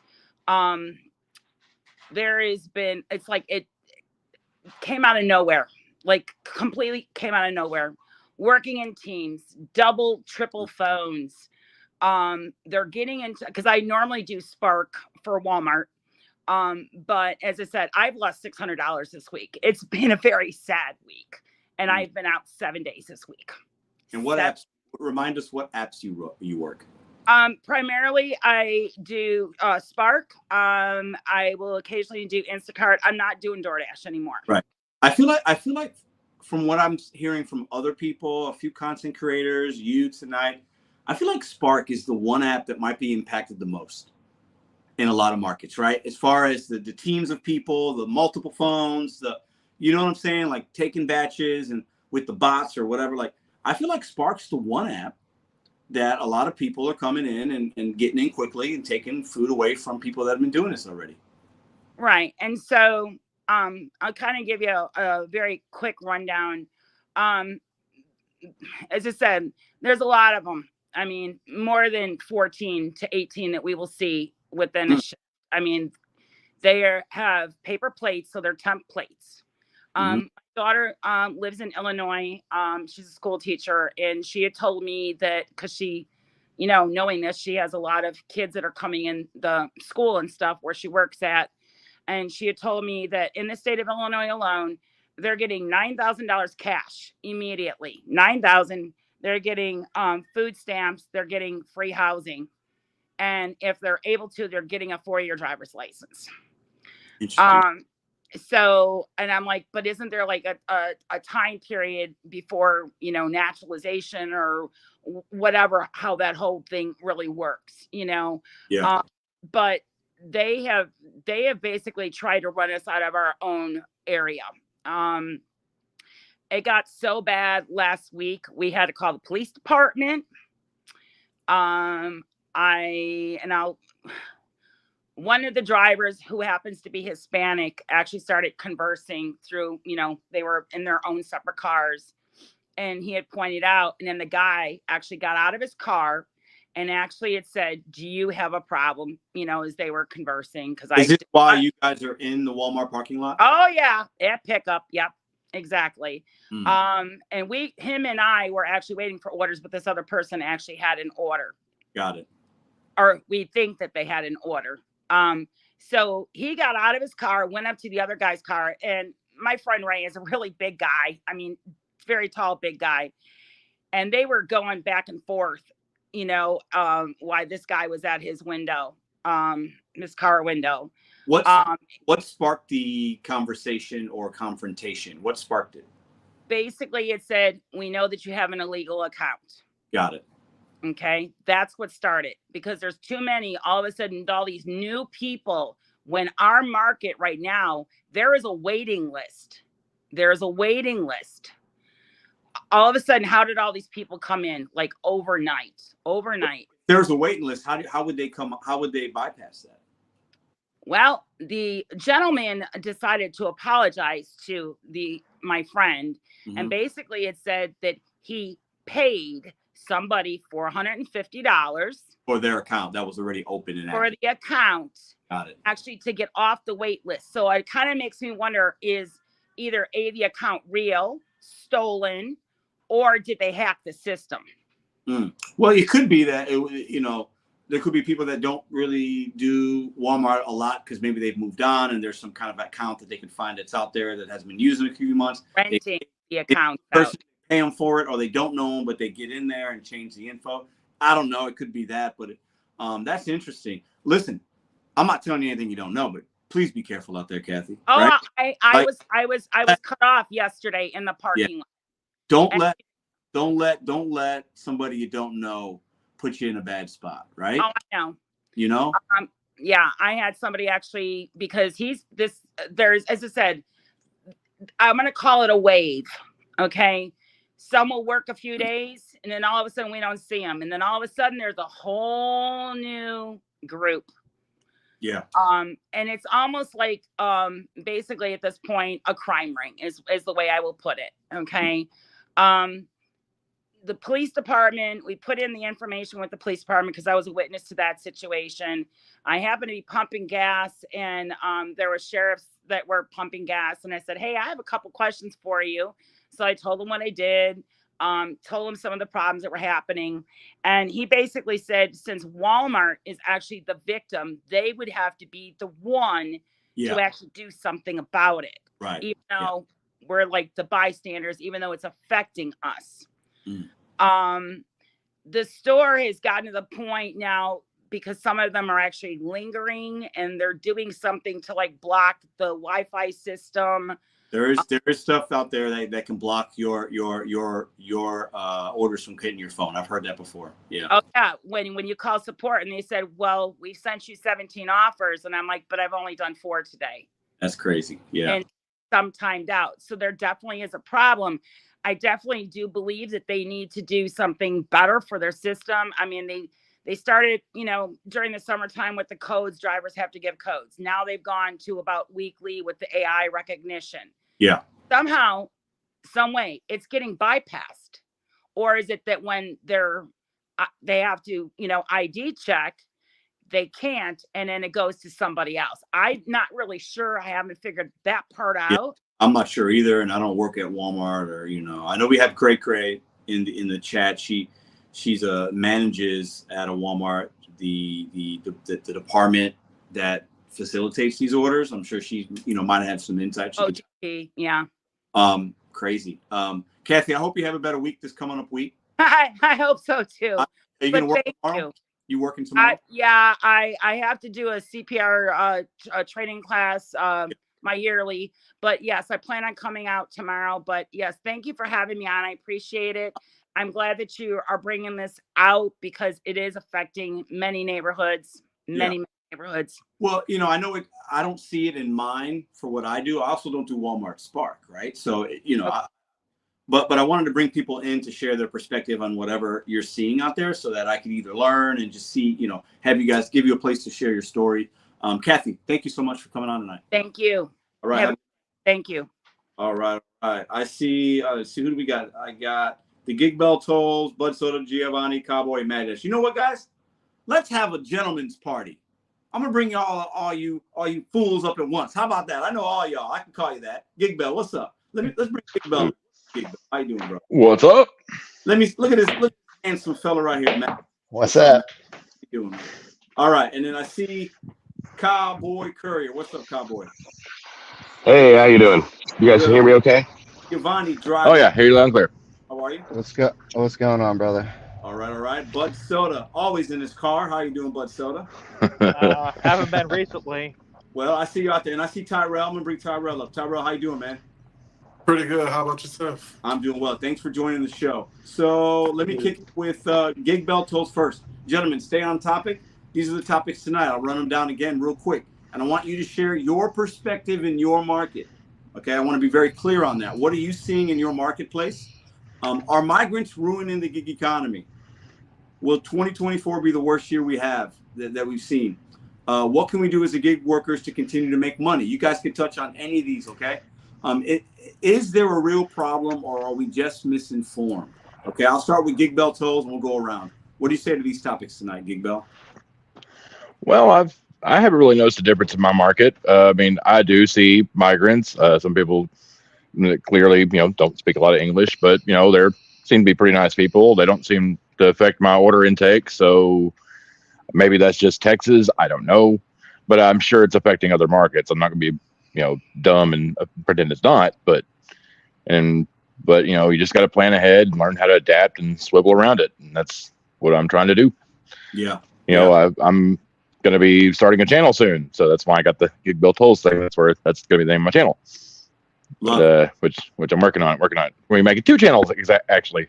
Yeah. So one for gig work and one for doing something for my grandmaster at Parks Martial Arts. So there we go. I remember you mentioned that maybe a couple of weeks ago. I think was it your son or daughter that was doing that with you, right? You got into that. Yes. Yeah, I remember. Yes, I'm actually training to be an instructor. So yeah, love that.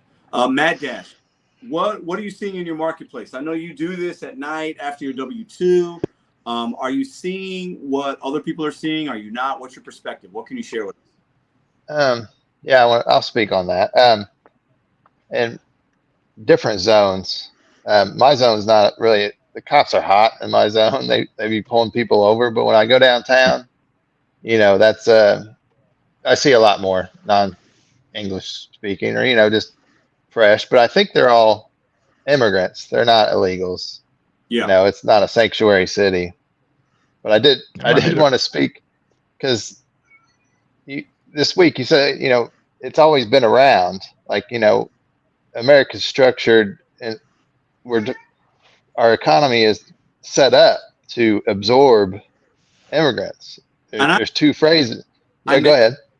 Matt, I mentioned I got a lot of hate in the comments when I mentioned the history of this country and just this isn't new. Go ahead, just touch on that a little more if you can. So there's 2 concepts. There's entry-level positions, which we have a plentiful amount in America, and there's upward mobility.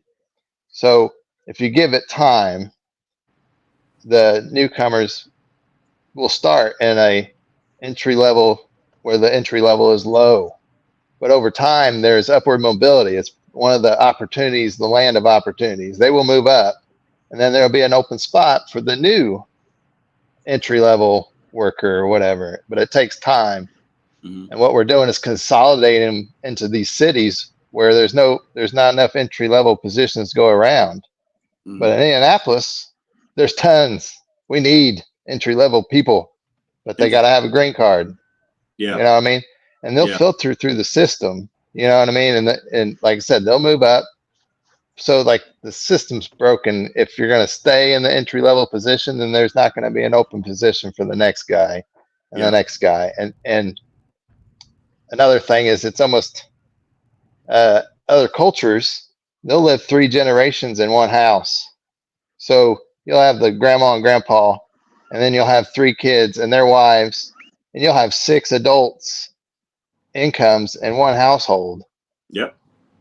So they don't need to make large wages, but then the upward mobility kicks in, and then now you have 6 incomes in one household, and one of them will save up money and they'll open up a construction company or authentic cuisine, and then they provide entry level positions in their communities, adding to the more entry level positions, and so on and so on. But this takes years. It does. That's a good point, though. We can't absorb this.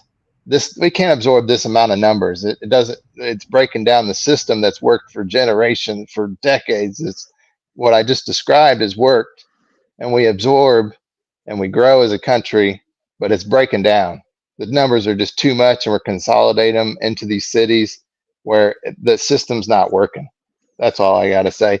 Eventually it's going to come to my city. I get, they'll migrate, but yeah, in my zone, they pull people over for anything and just run your ID. Yeah. I get pulled over once a month. Interesting. I appreciate you sharing. It's ridiculous. All right, go ahead. That's all I had to say. I appreciate you sharing that perspective. Tyrell, what do you have to say on this topic tonight? And also, Tyrell, what market are you in? I'm in the Phoenix market. Okay. I primarily do Spark at the moment. Okay. And I actually started doing DoorDash. That's how I found your channel. I've changed my name to the Dapper Dasher. It's my YouTube channel. Oh, I don't actually have a channel. I've never uploaded a video, but I planned on it. I saw your comment the other day, right? You commented maybe the other day. I saw Dapper Dad comment. Yeah. Yep. Yeah. So I'm always on the channel. I'm always around, but I decided to hop on tonight because this is a very interesting topic. Considering the timing of the time you decided to bring this topic up, because this past week, Spark actually, in my market anyway, decided to do the ID verification, and they implemented that Monday. And once that hit, most of the illegals, as you would call them, got deactivated. And so it was a great week for me. So it's the opposite of what most people are saying at the moment. Let me ask this you, week. Tyrell, Okay, how go did ahead. you know that they got deactivated? Did you have conversations with people? How did you get that information? I just assumed. This is the first time that Spark has done the ID verification. It's happened before. Probably the last time I can remember is in October. And when it happened then, I noticed that most of the illegals, I don't know what else to call them, but illegals were gone. And they came back like 2 weeks later. I don't know what operation they have going on to be able to make that work, but yeah, they were gone. And so once I seen the notification from Spark that they were going to be implementing this ID verification, I just expected it to be a great week. And yep, sure enough, once the ID verification happened, I did not see them. I assumed they were deactivated because they're out there every day with me. You know what I mean? Yeah. And so Did you see the video that caught the attention on the news and from Uberlift Phoenix when he was recording those guys outside with the shopping carts? Yes. Did you see that? Yes. I wonder, because you're in the same city or state as him, right? I wonder if that got the attention of Walmart, right? and in that particular zone or franchise or district, they implemented that because they saw there was an issue. Do you think that's possible? Oh yeah, absolutely, absolutely. Yeah, once I seen that, I'm like, yeah, y'all got to do something about it. I even reached out to Walmart myself. It's even been an issue with reporting this behavior. I'm not even gonna say people, just the behavior, directly to Walmart, because Walmart has deactivated people's accounts who complain about it. Not necessarily deactivate the accounts of the people they're complaining about, if that makes any sense. So like if you go and complain about some abusive behavior to Walmart, they'll just deactivate you because they say they don't want the drama. Right. And so once that was implemented this week, I seen the numbers go up. Like I haven't seen numbers like this since the holidays. Which has been great. But as far as the topic, if they're ruining it, they possibly could. If the companies stay on top of it, as far as doing ID verification or whatever they decide to do. Yeah, I don't think it'd be an issue. But if nothing is done, then yes, definitely. It could be the worst year yet, because not only are these illegals abusing the platform, but they're also stealing from Walmart. And so when we have to check out, like let's just say we was doing a shopping delivery for Spark, the checkout processes became much more difficult just because of the theft problem. So in that regard, yeah, it definitely is ruining it. Just today, I went to a Walmart, one of my favorite Walmarts that I like to shop at.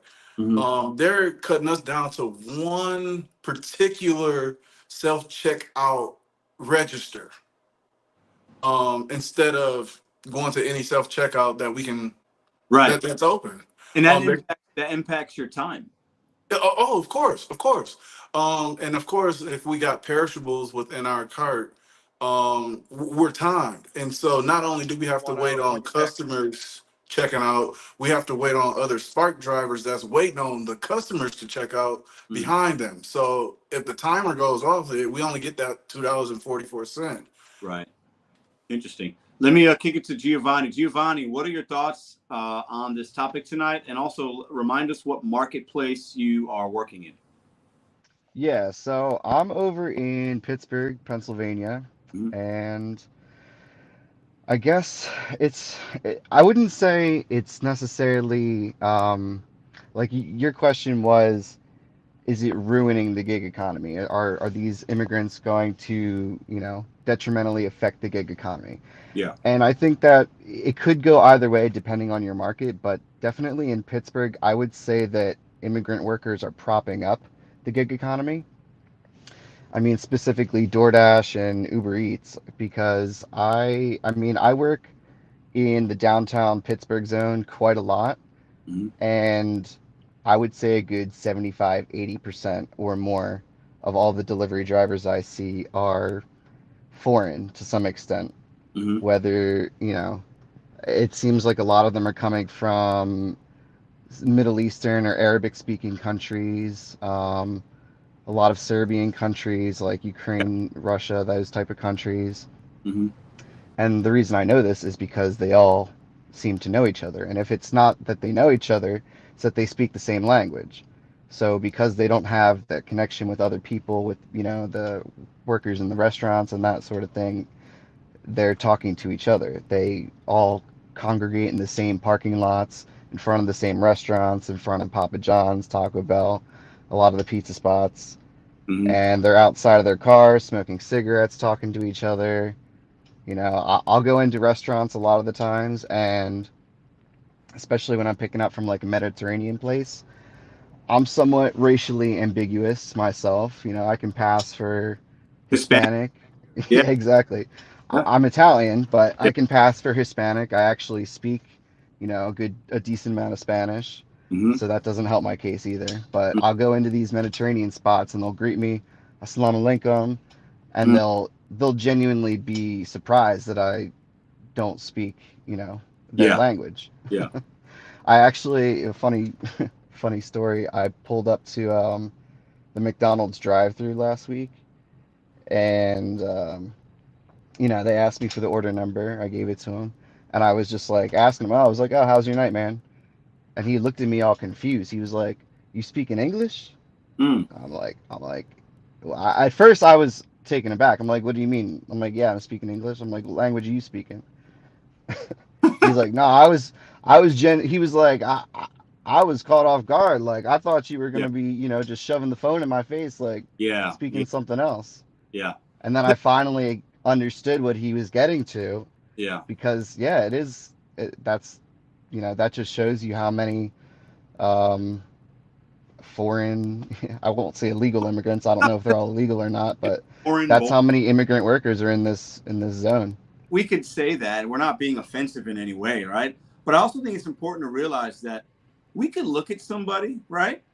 Like somebody might look at Giovanni and assume something, or Tyrell, and they might think he's from this place, or Bud Soda. Like, it's hard to know where people are really from unless you ask a question to have an engaging conversation. So I think it's Yeah. really easy to pass assumptions and assume things, right? Yeah. For me, it's like it's not my business who that guy is. If I look at a dude, it's like, what? That's not my business necessarily, unless he's doing something illegal and he's going to harm somebody, he's stealing, then if he's in my community and I know that, then it becomes my business. But I think it's interesting you mentioned the McDonald's, because obviously there's a lot of people that do this kind of work, right? The low barrier of entry work, to where you need a bike, a car, whatever, and you get to turn on an app and make some money, right? I think a lot of people that come to this country, whether you've been here for a month, a year, 5 years, you know the language, you don't, do this kind of work. So that McDonald's employee, his experience is he assumed you were Hispanic or Middle Eastern and that you weren't going to speak English. And when you did, maybe because that's what he sees, and when you did, you like surprised him, right? I was like, "Yeah, I'm speaking English. What language are you speaking?" I was Yeah. so confused, and then it hit me.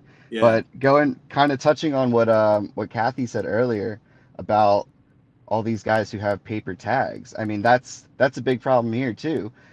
Like, every time, no joke, every time I see a Prius, it's always a gig worker. Mm. And it's always, I mean, I'm not going to say every single time, but Yeah. I mean, a lot of them have paper tags. I mean, I'm in Pennsylvania, a lot of them have Ohio, West Virginia, New Jersey paper temporary tags, and they're duct taped onto their car. So they've obviously been there for more than the allotted time. So I don't know how these guys get away with what they get away with. Yeah. But I think part of it has to do with being in the city, because you go to the outskirts, the suburban zones surrounding the city, and you don't see them as much. They're still here and there, but Yeah. I think downtown there's a lot more leniency. The cops don't want to deal with it. They don't want to, Well, because I think they're dealing with different levels of crime, so they don't have time to pull over a guy with temp tags. I get that in St. Louis. We got temp tags all over neighborhoods in St. Louis. But yeah, like we're dealing with like murders and car thefts, and like, so the police are like, let that dude go. Like I'm gonna get a call for something more important. So I see something similar in St. Louis. Whereas 10 years ago, you got temp tag anywhere, you're probably getting pulled over, right? Yeah. Let me kick it to Bud Soda real quick. Bud Soda, what do you think about tonight's topic? What are you seeing in your marketplace? So I work different markets, as you guys know. I went out to Albany, and they all complained it's a very bad problem out there. I mean, there's people from all over the world coming there. Like, some people were saying you were saying the Slavic countries, and then there's Middle Eastern, there's Asian, there's the Hispanic, which is actually the least. But I also work Utica Rome the most for my secondary market, and there's a lot of people down there. Like, the saturation level is super heavy. Now, do I think that all these people are negative and taking away from me besides the volume numbers? No, I don't think they're my real threat of competition. Some, when they can't speak English, there's at least enough cognate some people can understand. You show them what you're doing, and they understand. You actually can coach these people.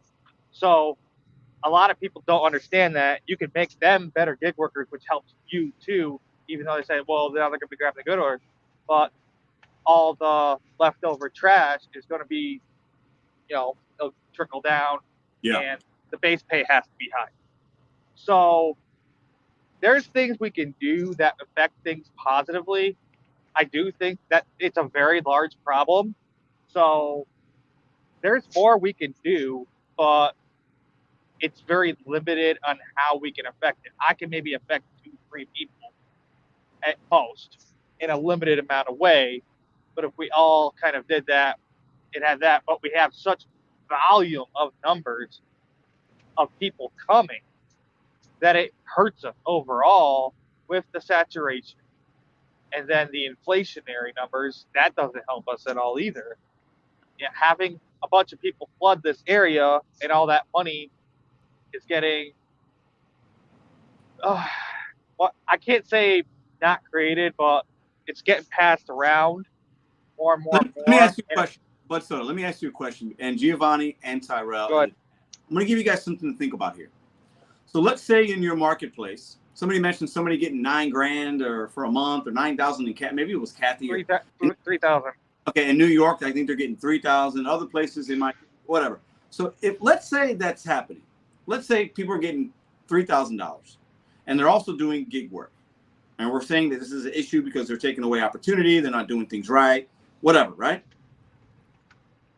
Are those people, if they're making money and they have cash, they're working for an app like Walmart, Spark, DoorDash, Uber Eats, do you think that they would also use the app as a customer, and then also more money now is coming into the economy you're working to where that might actually help you? Does that That's make exactly that's what I was getting at, though. Okay, so talk about that. The inflationary number, when you put artificial money in, this is what we've been experiencing for quite some time, is the fact that the price of everything raises and the value of the dollar goes down. The value of the dollar in the last 4 years alone, they did that price of groceries from Home Alone. And like the last 4 years, it has gone up like 40% or something insane. So it's going to make it worse that these people are buying groceries with what's basically inflated money. And if they're working, that can be productive. I think it's just money getting tossed around and it's not really being reinvested. Reinvestment of money and wealth growth is the most positive thing you can do. So like, even if that's in their own self, like someone was saying, they build their own businesses, but that's very long term. And we can't do that with those kind of numbers. So if anyone else on the panel disagrees, I'd love to hear your input on it.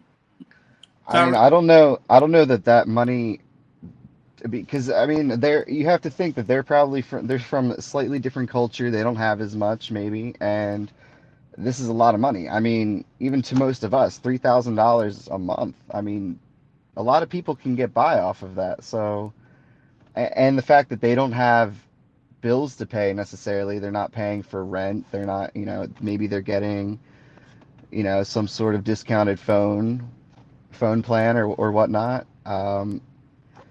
It's hard to say whether or not that money is actually being recirculated into the economy or not. Right. Maybe also it's being sent back to their families in whatever country they're from, because I know a lot, in my experience, I mean, I've worked with a lot of Guatemalans in certain kitchens that I've worked in, and they send back a big portion of their paycheck to their families in their home country. Yeah, sure. Tyrell, what do you say to that question? Yeah, I just want to say, like, then you got to think about, like, just me doing Walmart Spark and seeing what I've seen, knowing they could be deactivated at any time, they're probably saving that money, knowing that they could be deactivated. And most of these people are staying together for the most part, so they're not spending really much in bills, though. Like, it could be, I feel like somebody said it earlier, like generations in one household. Like, so they're splitting a bill, and it's not really costing them that much. So they're saving most of their money just in case a rainy day happens, which they know is coming, because whatever they're doing is illegal, for the most part. And I'm not just saying all, foreign people are illegal. I'm not saying that. I'm just saying the people who are doing it the illegal way, those who that's who I'm categorizing as illegals though. So if they're doing it the illegal way, they're going to save most of that money just in case they get deactivated off whatever platform. Yeah. Let's sort of go ahead. You got the final thought, and I'm going to bring up some more panels. So the one thing I forgot to say is everyone's saying these identity checks work. I really don't think they do, because if you go on Marketplace or Craigslist and you see these ads, it'll say very more specific, like light colored male, dark colored female, those kind of descriptions in it, or it maybe even it'll say a race, and you can choose one via that. Now, the more specific it gets, the more expensive the account is, and they have picture art back with them because DoorDash, Uber Eats, Instacart, and Spark have these systems, but it seems like the majority still get through that. So I actually don't like the identity stuff because it's actually fixed me before. I had to go to Philly to get them to manually override it, and my buddy's having problems with it right now as well. And it's ridiculous that honest people are blocked out while these illegals are allowed to continue. While they do send some money home, the dollar is the gold standard. It's dollar and gold. That's the two standards of the world. So those dollars just going out of the country overall still impact our inflation, maybe just not as much as it stayed at home. Yeah, I would say that identity verification doesn't necessarily work either, because it, like he said, it is keeping the honest people out. My buddy, he was trying to verify his face on DoorDash, and I guess his beard was a little bit too long. He was wearing a beanie. He had his glasses on, and he verified 2 times. He tried to verify 2 times, and on the 3rd time, it basically locked his account, and he had to wait 2 or 3 weeks for DoorDash to manually override that, so he couldn't get on his account for 2 weeks. That's crazy. It only took me 16 hours. When I got reactivated, they made me identify immediately. It immediately failed, and I had to get it. Like, what I told support was, listen, this is me. I looked at my ID. I'm not clean shaven as I am my ID, and my ID is when I'm 20 and I'm 35. So they had to do the compensate the difference, just bump it up to the humans that can override it. They're like, okay, it takes 24 to 72 hours for the verification, blah, blah, blah. I was on in 16 hours. So you have to say the right things to get them to do it. However, if you are not onboarded already and you're just initially trying to get onboarded, they're going to keep pushing you to the automated AI system, which is going to be a pain, like you said. The AI is trash. It's definitely absolutely terrible. Can be, but unfortunately, it is what it is. So I think if you're going to take pictures, make sure, guys, okay, do I have my glasses off? Take your hat off. Like, you got to do things to protect yourself, to make sure you give the AI an appropriate. Let there be light. Let there be light. Whatever. Yeah. Well, I don't use Spark that often, but every once in a while I'll go on and just to see if there's any good offers, and I have to do that verification once a week. I don't remember what my picture looks like that I submitted, but the Spark one goes through instantly. Yeah. I've done an very minimal problem. I've done Instacart verification about 3 or 4 times, Uber a couple times, DoorDash once, and there I didn't have any issues, but it could be an issue with AI. One little mistake, and it can go sideways. Gentlemen, I'm going to bring up the people that have been patiently waiting. I appreciate Giovanni, Tyrell, but I appreciate you guys for sharing your perspective tonight. Thanks for having us. All right, y'all thanks take for having care. Me. Take care, man. Great conversation. Bye-bye. Okay, let's go there. All right, so I got who hasn't come up yet? I see Ryan, Gig Gal, Thomas, and Cowboy Courier was up before. I think he dropped. Let me see if I can't bring up. Let's see. We got Cowboy Courier. Are you with us? I am. Yeah. Sorry, I accidentally closed out of Chrome. Thomas, Patrick, I see it. Call there. Thomas, are you still with us? I think I see him coming back in the room. There he is. Okay, so let's bring up Thomas. Thomas, how you doing? Good, man. How you doing? I'm doing well, thank you. Gig Gal. Let's see. Gig Gal. Are you with us, Gig Gal? I think Gig Gal left. No, I'm here. We just got it. Awesome. Which was 2 seconds behind. Oh, you're good. You're good. And then I see a Ryan waiting. Ryan, can you hear us? Ryan, you're muted. Go ahead and unmute your device. That's right. My bad. Now can you hear me okay? You're good. You're good. I'll start it with Cowboy Courier. Hold on. Somebody just dropped. Okay, there he is. I'll start with Cowboy Courier. What are your thoughts on tonight's topic? What are you seeing in your?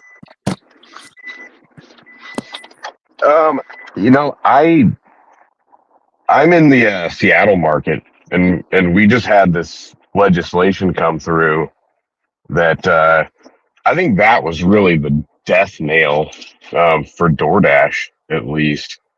I'd noticed more and more other dashers out that don't speak English. Because I always ask people when I'm waiting at a restaurant, when I first walk in, it looks like there's people waiting, like, hey, man, how long you been waiting? Yeah. Just to get that expectation, you know, and I have a lot of other, you know, dashers. Oh, Courier, we lost you there. I don't know if you can hear or see us, but hold on one second. I can. I think I'm moving through a bad spot. Go ahead. If it drops, I'll go ahead. Okay.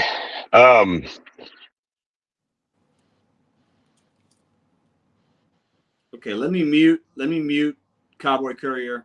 Thomas Fitzpatrick, what are your thoughts on the topic tonight? What are you seeing in your respected marketplace? It's been wild, man. So I'm in Cedar Rapids, Iowa, and so I just came back. I think I talked to you like a week ago. I just came back to Dashing full time not too long ago, and it is wild how much like my market has changed within like 3 months. So I mean, I don't know, like if we're gonna stick on the topic tonight with like the this is the topic tonight is, are migrants, illegal immigrants, are they taking away opportunities from you? Are you seeing that it's becoming an issue? Do you think this is bad for the gig economy? That's what the topics are tonight. All right, yeah. So I mean, in my market, that's really never been a problem whatsoever. Like, I mean, I'm in Cedar Rapids, Iowa, so you can imagine not too many problems there. But I mean, I've also seen, I mean, it is a hot spot for like it'd be hard to imagine, like there is a lot of illegal, like growing up, like I worked in a lot of restaurants and shit like that. And I know you worked at, like, you managed Applebee's, didn't you? Yeah, I did. Yeah, so like growing up in restaurants, like I had one job that I had, and it was all illegal people, but they're like the best people I ever fucking met. So like I kind of have a bias on that too, a little bit, but yeah, there's not too much when it comes to like the southern border and everything that's going on, like like that's not really affecting me at all. But the only thing I would say is, like, when it comes to that topic, I had some other shit to talk about, but when it comes to that topic is like, it's more European, African people that are really, really like taking over my market. Like I heard, I forgot who it was earlier, like can barely speak English type of shit. Like, so I mean, like the amount of dashers I've had to help out, like in a restaurant, like that are having like communication problems at the counter at a restaurant, and like can't even like figure out what order they're trying to get and stuff like that. Like in my market, that's like the main problem. But yeah, so when you see that, do you try to help them? Do you like, are you like, how do you, like, when you see, you know, somebody that maybe they're having communication issues with the person at McDonald's, and like, do you step in and do something? Do you stand back and watch? Like, how do you handle that situation when you see it? Yeah, there's some of them that are like really seem like lost. So of course I'm gonna help them at that. Yeah. And stuff like that. But there's other ones that are like they walk in the store, there's like 3 or 4 dashers who are already waiting and like just like start a conflict with the counter and like, where's my order at type shit. And like they'll tell them to like back off, and then I'll go like try to have to talk to them and be like, this is the scenario. Like they kind of had no idea like what's going on of like how stuff is like working. I've experienced some of that. I've always tried to help a little bit or ask a question and, hey, like you knew, like, because I don't want to assume somebody's, doing something wrong or whatever. And, I think it's okay to help, it's tough though, because sometimes people come in from all over, like whoever, Americans come in and shove phones and like, it's so rude. Like when people do that, it's just, it's very inconsiderate. Right. And I've checked a few Dashers in my day. I look at them and be like, hey, you can't do that. You can't come in here and do that. I've literally said that, and they just will either say nothing or say, mind your business. And I got no problem checking somebody like that. But I think it's kind of funny sometimes. Let me kick it to Gig Gal. Gig Gal, what's your perspective, and what are you seeing in your market of Cleveland on the topic of migration, migrants, and taking opportunities? Is it good? Is it bad? What's your thoughts? So I'll be honest. I mean, in all my videos, I talk about how Spark was my main app, and now I'm not seeing anything, like nothing, like it's crickets. Really? And what's her name? Carrie, the second lady who got on, how she said that she texts them all the time, and they said we sent you 17 offers, and you're just like, no, you have not. Yeah. My acceptance rate has gone down on it. I didn't even know about any of this because at the end of the day, like, I'm not going around asking people if they're illegal, Yeah. Like, dude, somebody just in my comments the other day called me a Mexican. They told me to go back to Mexico. Like, I'm not even Mexican. So we're going to sit there and just question everybody who's working. Like, how offensive is that question? That's a great point. Because I've seen even some comments in here tonight or in other videos, and it's like, that's why I said, like, it's not my business. It only becomes my business if I see that there's a problem, right? Then it becomes my business. But like, I can't assume somebody. I have no idea. The guy I know a couple guys from India, and one of them goes to SLU. Great guy. Another one's got a family, and he speaks English, but he has he's been here for a few years. I'm not going to assume that he's illegal, right? Or that he's a fake account. Like, that's kind of ballsy for me to. Anybody with a skin color that's not white, and I'm sorry, like, it's not like a racist thing, but anybody with a skin color who's white, they're legal and they can work. But if you're, because you got Muslims, you got Hispanics, you got all kinds. We're all different colors. But just recently in my market, this is what it would get me mad is, if I don't know what you're doing, I don't care. I'm not going to go up and just assume. Just because even like with two people working with two phones, I see that all the time in my market. But guess who else does that? Lou and Mary. If they have two phones out, that automatically means that they're team working. What if they just have two phones out? You don't know. Are you looking at their phones? Good point. Like, I'm too worried looking at my stuff. But something that did happen in my market, because I'm in a lot of Facebook like community of my market in itself. They have them for all the apps. And somebody went up in one of my Walmarts and they asked them where they can buy an account, a Spark account. That would make me mad. That's a problem because guess who else buys Spark accounts? Americans. They do too. There's people out there who don't have their license, who don't have their insurance to get on Spark. And what do? They sign up under somebody else's name. They buy somebody else's stuff. Like, we do it. They do it. Like, we all do it. Just focus on yourself. If that app is getting too much, go to a different one. I've been doing DoorDash for the past 4 days. I don't do DoorDash. Like, did you just have to adapt as gig work? There's no rules for a reason. Like, we don't have rules here. We don't have bosses. Like, this is just the stuff we have to deal with. There's nothing we can do. And going up to people and asking if they're illegal or treating them poorly because they are of a different race than you is just not it at all. I appreciate that perspective. And let me kick it to Ryan. Ryan, what do you think about the topic tonight? What are you seeing in your marketplace, and what marketplace are you working in? Well, I'm going to take a little bit of it has to do with it. I used to do gig work, Instacart mainly, but I also worked for the railroad for 17 years, and I live in Texas. Main area was San Antonio, Laredo, Eagle Pass, Del Rio, border towns, and now I live in Austin area. Okay. Over the years, you definitely see the further south to north you come, the more diverse it is.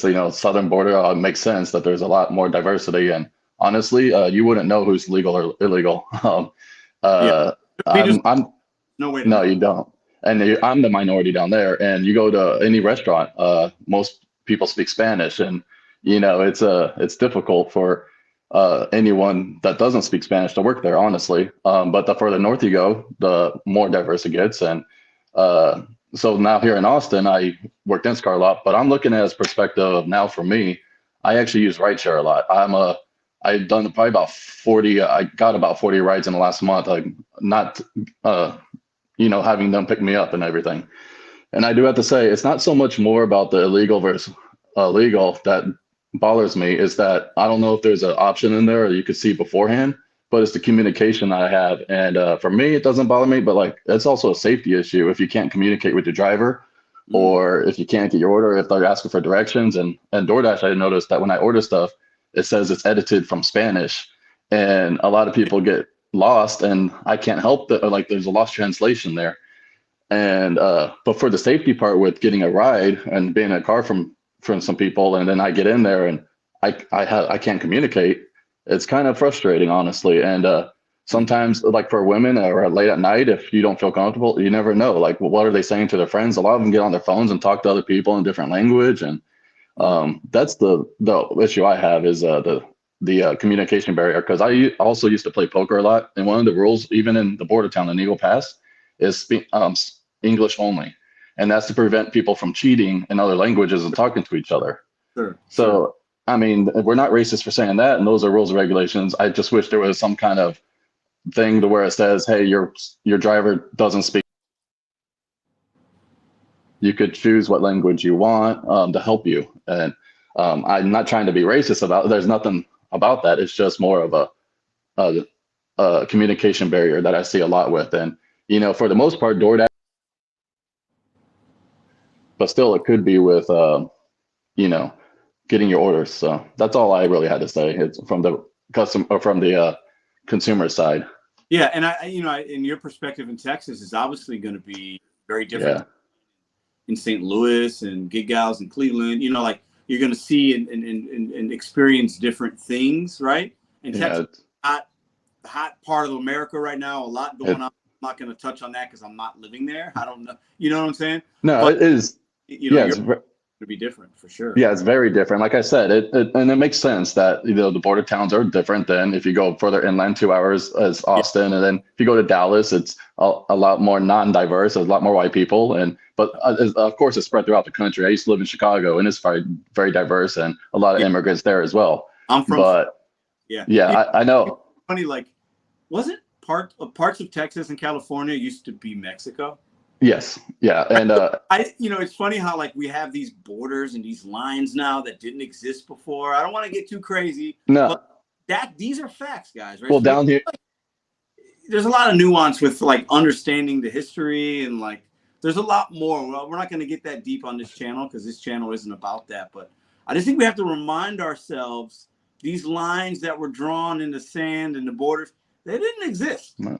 Right. So, it's interesting how people are called this and called that. It's just kind of, for me, it's kind of ironic, but that's a whole nother conversation. But I'm technically Tejano, and that means like we came from Spain and to Mexico and then made our way up to Texas. Yeah. And, I'm as white as they can be, but I come from Spain.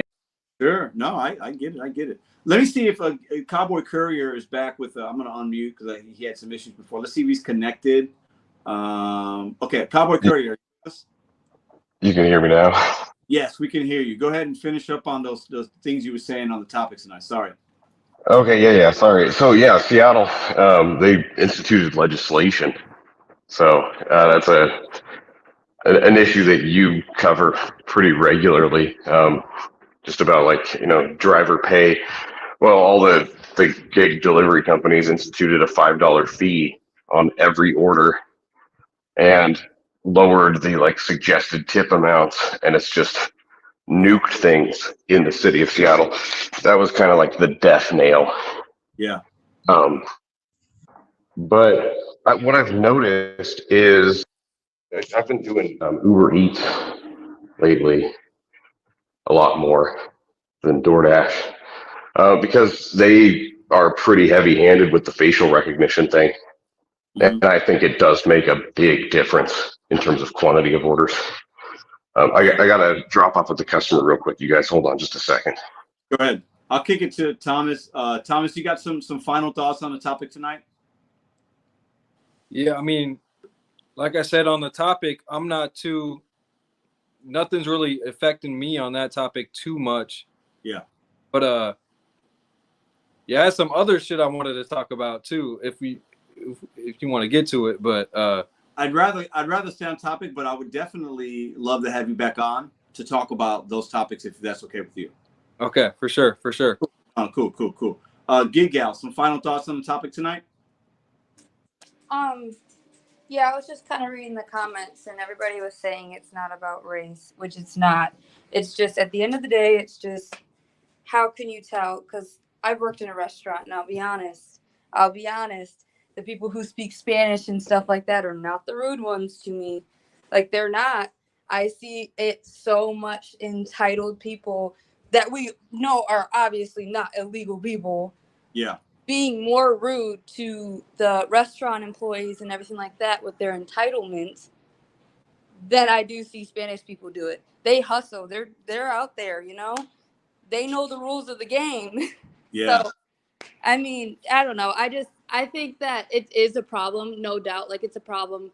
It's a problem for everything, not just gig work. It is a problem for everything. But just on the topic of gig work, like, just focus on yourself.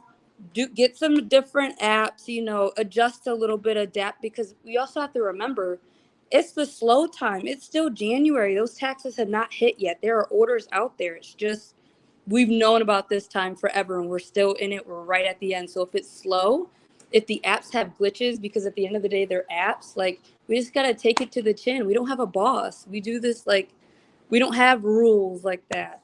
Yeah, it's a good point. Ryan, some final thoughts? I was just going to make a joke to Gig Gal.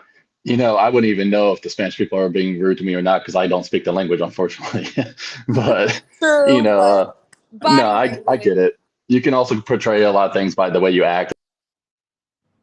No, just to me, it's all about, it doesn't matter about gig work or any kind of work. It's always going to affect our economy and in good ways and bad. And like Pedro said earlier, you just got to find different things and be ready to adapt because, you know, one day this may not be the biggest issue. We may actually hope that it's another issue and this was nothing. So it's all about adapting and going forward. Very, very good point. Gig Gal, Ryan, and Thomas, I appreciate you guys for coming on. Thomas, definitely come back when we have those topics, my friend, okay? Yes, sir. Yeah, thank you, man. Hey, man, here's something I've been doing. There's something I've been doing to make a little bit of extra money during this time where we're seeing the trend moving the way it is. I do a lot of work on cars, you know, just for fun. Over the years, I've always driven older cars. Lately, I've been fixing and flipping Priuses. Oh, really? And the market is booming, man. Living right close to you know, to Seattle, it's like it's always been a really popular car here, so it's always kind of had a premium. But you know, I've driven a number of these things into the ground, and you know, throughout those processes, I kind of learn inside out how they go together. There's certain things that I just can't do, but like the things that really scare people about them, you know, the battery packs and all that stuff. It's a cakewalk, really, once you learn how to do it. Pretty easy, and you know, guys like us and a lot of people, we're always going to be able to figure out other ways to hustle and make money and adapt. I know I use that word a lot, but it's in the gig economy when you're talking side hustles, things are very fluid, right? And we don't have anybody on us and doing this and reporting. We're not reporting to anybody, so we got to be very smart and be able to re-strategize and adapt and all that. Cowboy Curry, I appreciate you coming on with us tonight, man, and be safe out there. Hey, cheers, you too, buddy. All right. Different show tonight. Good show. We didn't solve the world's problems, okay? But I want to be, you know, I saw some comments in the comment section that, you know, it pains me sometimes You know, I want to challenge us for a second. Let me get on my soapbox. All right, I think that's what the young kids call it, or the old people call it. Okay. Oh man, I'm gonna lose some of y'all, but I really don't give a fuck. I always have to give my perspective and opinion. I will always do that here. And you could not like it, you could love it, you could dismiss it, you could unsubscribe, you can do all those things. We live in America. Please do what you want, because I will always do what I want and say what I want. I think we have to remember, okay? Not all of us, but enough of us are assuming a lot about people that we see that we don't even know who they are. And we're assuming based on whatever factors, okay? Be careful with that. Because how would you like it if people assume things on you? Probably wouldn't feel very good. The gig economy is a great way to make money. Whether it's full-time, part-time, it's a better way to make it part-time as a side hustle. I will stand and die on that hill. I think if you're doing it full-time, most of you won't be able to do it full-time for a long period of time. I feel very strong in that. I've been saying it for a couple of years now. For those of you that can, great, but you are in the extreme minority. I say that because this kind of work, the apps are the ones that designed it in that way, because they always know they want fresh meat, fresh people come into the apps. So if anything, I'm not blaming the individual that's coming here for whatever reason to make money. The apps need to be a little more accountable. Have better systems in place. Do better fact checking, whatever, right? The government is responsible for this issue as well. Not taking care of people that are already here and bringing people in that when we have issues already. It's irresponsible. Irresponsible, I think, is a good word to use. Okay? I am Puerto Rican. My mother and father were both born in Puerto Rico. It is a territory of America, but it's not a state. So we, as Puerto Ricans, can come and go as we please. If you live in other parts of the world, you don't have that luxury. A lot of people want to come here for the American dream or whatever they thought or think that that is for them. I believe most people are good people. I believe most people are good people. The ones that fucking stand out are the ones that kick the 4 or 5 people that kicked the cop in New York City. Let me tell you guys something. That video wasn't great to watch. But you'd be a little foolish to not understand the news showed you that for a reason. And we could disagree or agree and debate all day about that. The news showed you that of those guys for a reason. Because I'll tell you what, are you that naive to think there weren't Americans that might have kicked the cop as well? It's happened.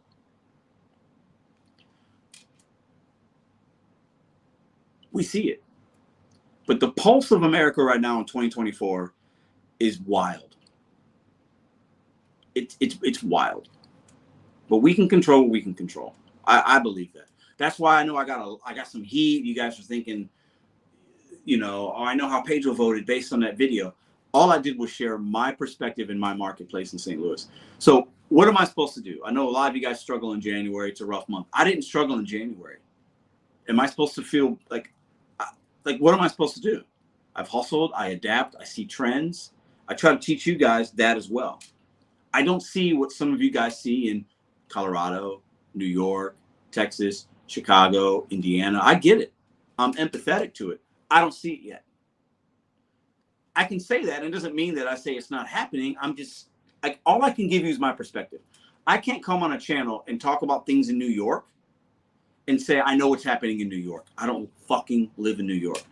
I know what I see in St. Louis, and I drive all the zones. I know every merchant. I'm known in St. Louis. The merchants know me. I run into gig drivers every single day. I run into people from all different parts of the world. West Africa, India, Bosnians, Hispanics, whites, blacks, Asians, Middle Eastern people doing this kind of work. I never once thought that they were a problem, an issue. I treat people as individuals as they run into me. That's it. Just be careful with what you watch. It's definitely an issue. The biggest part for me is it's not an issue in the gig economy as much as it's irresponsible that we're doing what we're doing and not taking care of the people that are already here. The veterans, the homeless. There are programs that can help the homeless, and sometimes you're homeless and it's your fault. Sometimes you're homeless and it's not your fault. I don't know. I've never been homeless. But we've had programs, and maybe the money isn't going to them anymore. I'm not sure. I've never had to use those programs, right? But it is a problem that we're not taking care of people that are already here, that have been here, that have fought for the country. We're not taking care of people that we could take care of. That's a problem. But maybe we're not taking care of them because the government and people don't see value in those human beings, but they see value in other people because maybe it becomes an electoral vote down the line. That's an assumption. I'm not saying that's a fact. But we as a gig economy of drivers, my one challenge to you guys is when you're going out in your markets, look for trends, see things, okay? Be observant. But please don't assume. You can't assume. You can't assume. I don't know what's going to happen in 2024. I think it's going to be interesting. A lot of you guys don't like when I say I'm not worried. Well, Pedro, that's really selfish of you. But a lot of people are struggling. You should be worried. This is happening. I get it. This is YouTube. I know a lot of you guys. Some of you guys have my phone number. You might email me. I've met many of you in person. But at the end of the day, I can control what I can control in St. Louis, and I can give you perspective and entertainment. That's it. And you have to be willing to control what you can control in St. Louis and stop worrying about the guy sitting in the Prius down in the parking lot. We don't know who that person is. We're assuming things based on maybe other people's experience. Now, if you have a bad experience, Kathy's had some bad experiences, she can feel that way because that's her experience.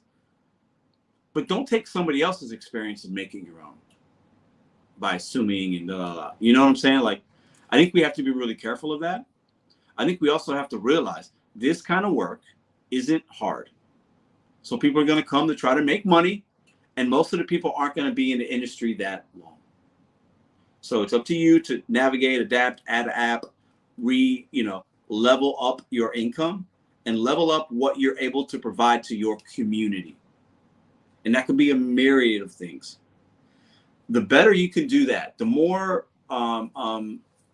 your services can be worth, and the more you can be respected in your community as a leader in whatever you're providing, you're not going to be as impacted as much because you're leveling up the experience you're offering to your community. Does that make sense? So when I say I'm not worried, and if I see 1,000 people get off a bus tomorrow in St. Louis, I'll film, I'll make a video, I'll be like, wow, I've never seen this before. Am I watching the news? Like, is this real? I'd have an opinion on it, but you motherfucking better believe Mr.BetonYou will always be okay. And I want to give you some of that energy. I am not worried about 1,000 people coming and taking over opportunities on motherfucking DoorDash and Instacart. Because I know I can offer more to my community than they can because I am from St. Louis. I know the merchants. I know my community. I know the infrastructure. We need to be looking at this problem in that way. And that a lot of you won't agree. I get it. But I never worry about things I can't control. Some of you would say, well, Pedro, we can vote differently. Absolutely. Please vote. Do that if you think that's going to be impactful. Write to your local alderman, your congressperson, your senator. Do those things if you feel like you want your voice heard and it's going to be impactful. But the 25,000 steps I might take in a day, which is a normal day for me, about 25,000 steps. Okay. I control every one of those steps.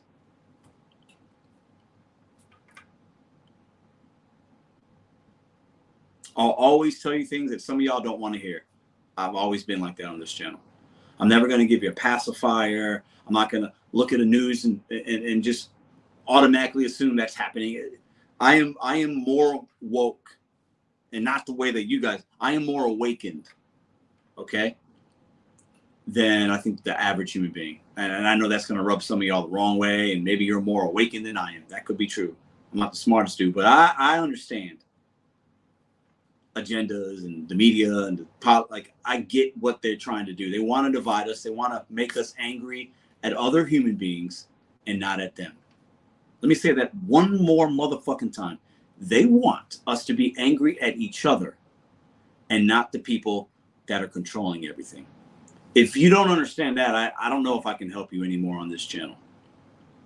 I'm not even reading the chat because I'm just talking to y'all right now.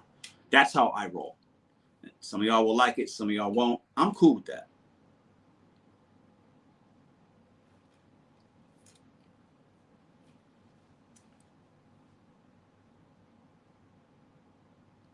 We have an issue, but it's bigger than the one we talked about tonight.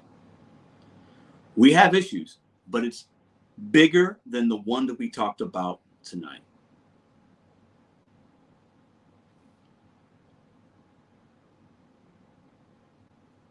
And it has been for a while. I know that those issues exist. I know that not everybody's treated equal. I know that not everybody's starts at the same starting point on that race. I understand that. I get that. But in knowing that, I'm still going to focus on the things I can control. My family, my friends, how I treat people that I interact with. If you've ever seen me out in St. Louis, I show nothing but love to my brothers and sisters, the men and women doing this kind of work, my merchants. I might dog a clown customer every once in a while because they're a piece of shit. If you don't leave a tip, if you say you didn't get your food, if you're rude, you're a piece of shit. But most people are good people. If you see me out there, say what's up. Like, I want everybody to eat. I want everybody to be successful. I do. As weird as this may sound, we're the human race. Okay? We're humans. Most people are good people. I'm not going to watch a video of a cop being kicked in the face by two fucking doofuses and assume that everybody that looks like that dude and came over here is a bad person. If you feel that way, I don't know what to say to you. That's not how the world works. The media will sensationalize things. They'll lie about things. What happened was absolutely ridiculous and crazy that they got the balls to do that. But if you think the migrants coming over here are all like those people, you're a fucking idiot. If you think that, you're a clown. You're a clown, and you are the sheep, and the media is puppet stringing your emotions. If you think that that's the normal person coming over in this country, you are so wrong. I probably said way too much, but that's how I feel. I will always stand my ground. And that's how I feel. I believe in personal responsibility, personal accountability. I believe in less government. That's what I believe in. We have to start taking that. And I'm not worried about the next man's table, the next man's car, the next man's phone.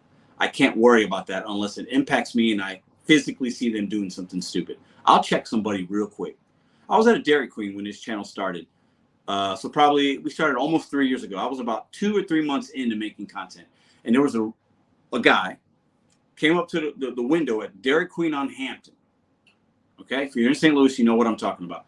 He was so rude to this like 16 or 7, like a high school kid. I checked him immediately. I said, dude, you cannot talk to her like that. This was at nighttime. I had no idea who this dude was. He was a little bigger than me. I sized him up and I checked him because bad behavior should be checked regardless of who it is and where they came from. And I checked him and said, dude, you cannot talk to her like that. She's in like high school. I'm like, are you a driver? Like, he's like, he didn't even really say much. He kind of grunted, like, mind your business or something like that. I said, dude, you can't talk to her like that. If I do what you're doing, you're making us look bad. And there's a few other people out there. Nobody said anything. She gave him the bag and he ran away.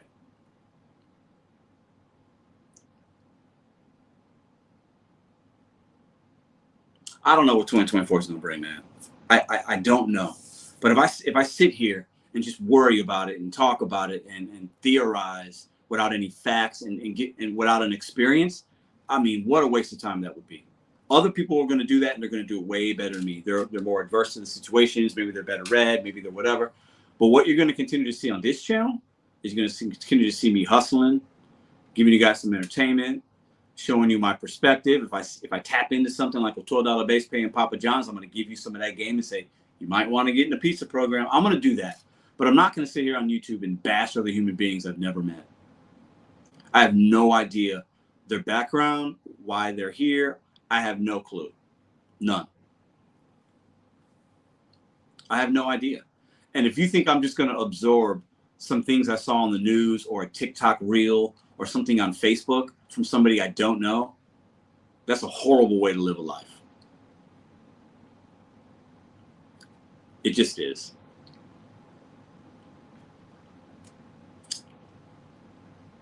I think a lot of us need to open up a history book, think about things that have happened in this country, how we've persevered.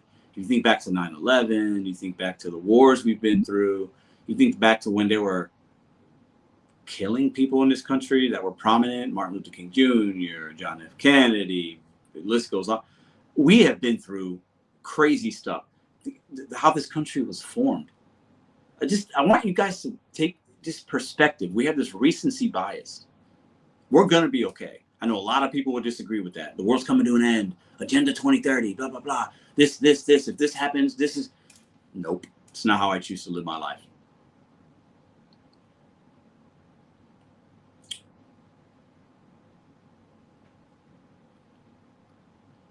The one thing I can say about the fabric of America, or whatever you want to call it, it's fucked up in a lot of ways.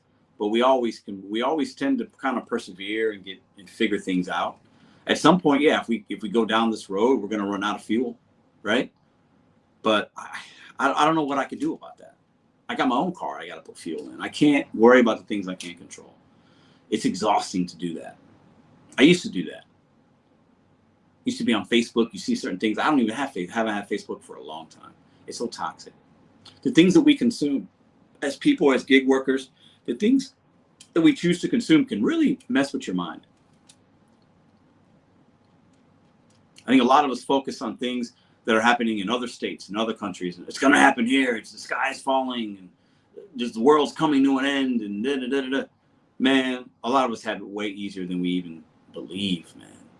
It's all about perspective. It's not that bad. And I know a lot of people won't like that I said that. But what am I supposed to do? Like, am I supposed to tell you it's bad? It's not bad for me. Like, how many times do you guys have to see this motherfucking sign behind you? Like, how many times do we have to like talk about bet on you, set goals one day at a time, challenge you guys to think differently?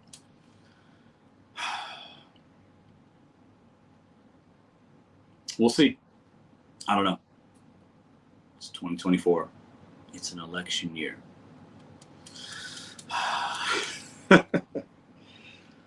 Oh, man. I don't know what else to say.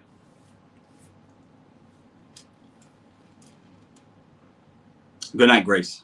If you guys got some questions, you want to dig deeper, I can hang on for a little bit. I can do another 19 minutes. Doesn't matter. We don't control what happens. We can only control what we can let's live life. This will be crazy. This year will be crazy during the summer. Great show. Good night. Appreciate you, Dapper Dasher. I don't even watch Bills.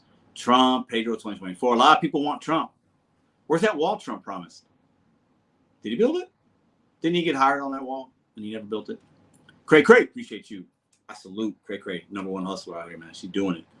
So I don't know what the answer is, man. I'll tell you this right now. I'm going to stand on this. The two people we got that we're going to have to vote for are both trash. I think the options that we have are piss poor. But I'm not on either side. So yeah, it is what it is. Listen, he built a lot of it. Did he? Where is it? Trump brought out Space Force, but Space Force, listen, that wall will never be completed. Yeah, no. I tried to avoid the news. I keep it away from my 12-year-old. Yeah, news is trash, man. I think we just have, we have characters. Politics has become characters, guys. There are characters playing a game. They're all characters. They say crazy shit, all of them. It's crazy. They're just characters, guys. They're just figureheads. Like, you control way more than you think you do in your own day-to-day personal life. They're characters, man. Look at some of these people and the things that they say. You see some of the things Nikki Haley said? I mean, she's a character. Think about some of the stuff Trump has said. Biden can't even talk. Bernie Sanders is a pretty smart dude, but he's a character. Come on, guys. Anyways, that's a good little rant. I think that's a good little rant. I got it out of my chest. The banks control the country. Absolutely, James. Come on, guys. Come on. The government takes your money, they tax you interest-free, and they decide to maybe give you some and give some people some and not none. Come on, man. It's all a game. All presidents are actors for the Illuminati. I don't know about no Illuminati. I don't know anything about all that. So, yeah, I don't know. I don't know what to expect in 2024, but I'm not worried about two old guys that I've never met before. Think about that. Let's talk for a second. Let's close our eyes. I'm gonna be real with y'all. Okay, you guys ready? Okay. Why would I care about two men I've never met and they could care less about me? They talk about policies that usually don't happen. Come on, guys. Start betting on yourself. Start growing things for yourself. Start figuring out how to adapt for you. Don't rely on a 70 or 80-year-old man that you've never met before. Just think about that for a second. Start being a little more forward thinking.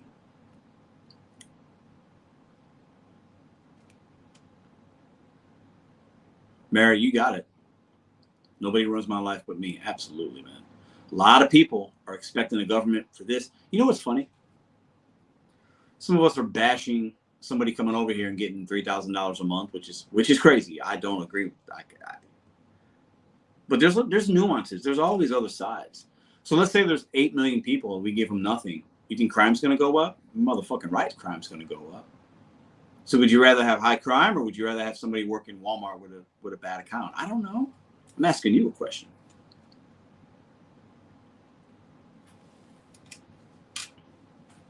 Let's go. Yeah, Ryan, I believe that.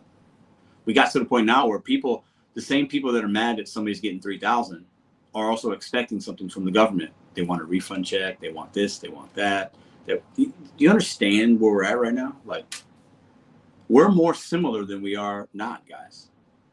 Most people coming over here just want to take care of the families, send money home or not, or whatever. They want a better opportunity. They're coming from a communist country, a tyranny. They have no opportunity. They're sleeping in a hut. Like,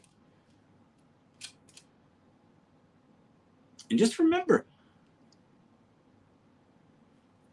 this country's not that old. Should we have had a border when the Indians were here? Think about that for a second.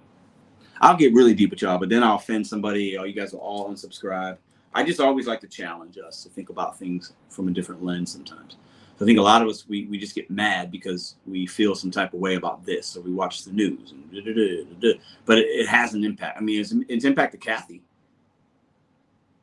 I think Kathy was the only one that was really affected. Gig Gal came up and said she was making less on Spark or whatever, but then she did DoorDash, so she adapted. I think Kathy was the only person tonight that came up on a panel, and one of the few comments I saw that said that they've been impacted financially. Everybody else, did I miss something? Stephen Hannibal said they're not impacted financially. They talked about how they're adapting. Hannibal's growing his YouTube channel. He's killing it. Steve has his lighting gigs, his last mile courier. He hasn't been impacted financially. What, am I missing something? What am I missing here? I haven't been. Kathy has. That sucks for her. Who else?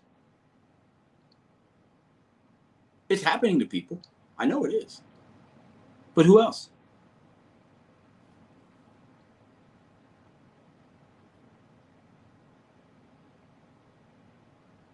I'm going to read some comments. I'll sit here for a second.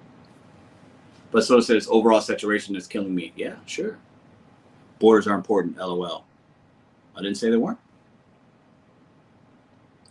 Park Gig says, not me. Okay, not affected. Let's see what you guys got. Read some comments. Tell me I'm wrong. What am I missing? Seattle new laws is making Uber and DoorDash suck slow. Yeah, I don't believe in legislation. I want zero legislation in my gig apps. I've always said that. I don't want any. Other people have come on here and said, well, we need this. I don't want any. Seattle, even Vatican City has a wall.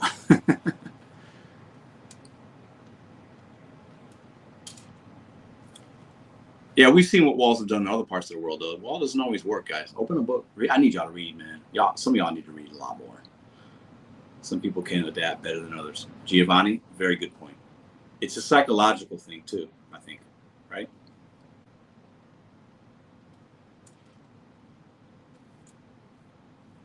Life is complex. Absolutely, it's complex, man. Life is also very beautiful. You know what's funny is we have the ability to go on YouTube and go on panels and give perspective and help each other, entertain, agree, disagree, fight, argue, give a thumbs up, give a super chat, sit in our car and make money. Fuck, isn't that good? Like, I don't, you know, like I know I'm in the minority of thinking that, because I know a lot of people are struggling, but it's not all about money either, guys. I know some rich people that are miserable. I know some broke people very happy. Definitely oversaturation, but not really illegals. Yeah, it's not always. We often overlook the beauty in life. Yep. It's okay to be upset. It's okay for Kathy to be upset to not make $600. That's a lot of money. And her to see in her market that these things are happening. So now what does Kathy do? I don't know. I'm not her. I'm not in her marketplace. She'll figure it out. I trust that she will figure it out. Grateful for today, being healthy and the opportunity mindset. Absolutely will. Absolutely. So I don't want to gloss over on these issues. And I hope you don't think I'm doing that. I had Uber Lyft Phoenix make a video. Pedro doesn't see that there's a problem. I commented him, go show him some love. It's all love. He texted me actually too, but I won't share what he said. There's no way he watched that video, because I never said there wasn't a problem. I'm just saying I don't look at shit as problems. I come up with solutions, and I don't see a problem in St. Louis. That's why I brought in two gentlemen that I trust to share their perspective in places that we're being told there's problems, that there are issues. I don't see it here yet, but I'm literally in the middle of America. I live in a city. It's a city, you know, but I'm in like the middle of America, just for the most part, right? So I'm not going to see it as much. But I've seen the Bosnians come over here when I was in high school. They did great things. The Bosnian community did absolutely phenomenal for St. Louis. They renovated a whole area of St. Louis that was run down. They built businesses, raised families. We have second and third now generations here. Hard-working individuals. Were we mad when they came over to St. Louis? I don't remember. I was a kid in high school. It wasn't a concern of mine. I don't know how the adults were thinking about when that happened. But I'll tell you what, looking back, pretty positive experience for my market. I'm not saying that is that, and this is this, but that's, all I will ever do is show you my perspective. I can show you my perspective.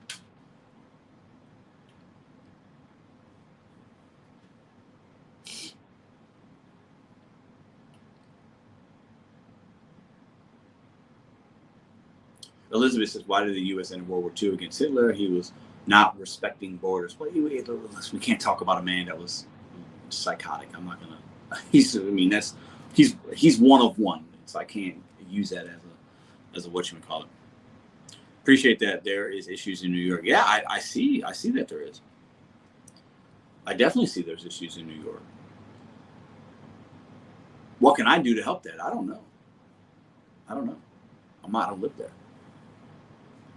I don't know. I don't know.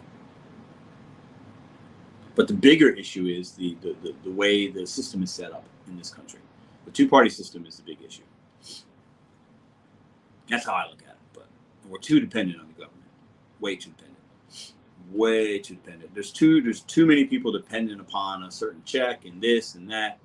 Too dependent on somebody else approving this or not approving that, or sending this money or not. Too many people dependent upon the government. That's the issue.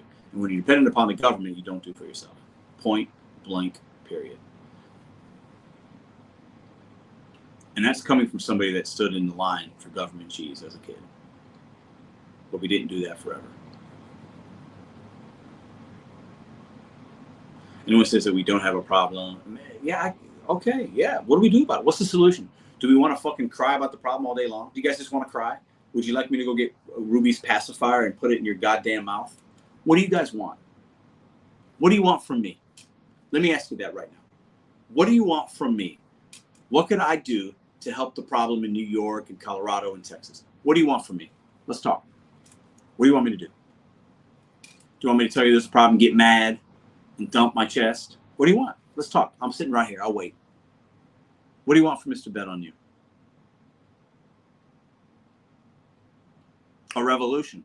Not a bad answer, Janet. I agree with that statement. It's not a bad answer. Anybody else got something? What do you want from me? What do you want from me? Shut up and dribble. Okay. I'll say this. The person that says shut up and dribble is a fucking clown. I remember her. That's a horrible thing to say to somebody, but whatever. Make your money, pay your bills, live your life, worry about you, and yep. There's no problem. They create the problem so they can come up with a solution. Okay.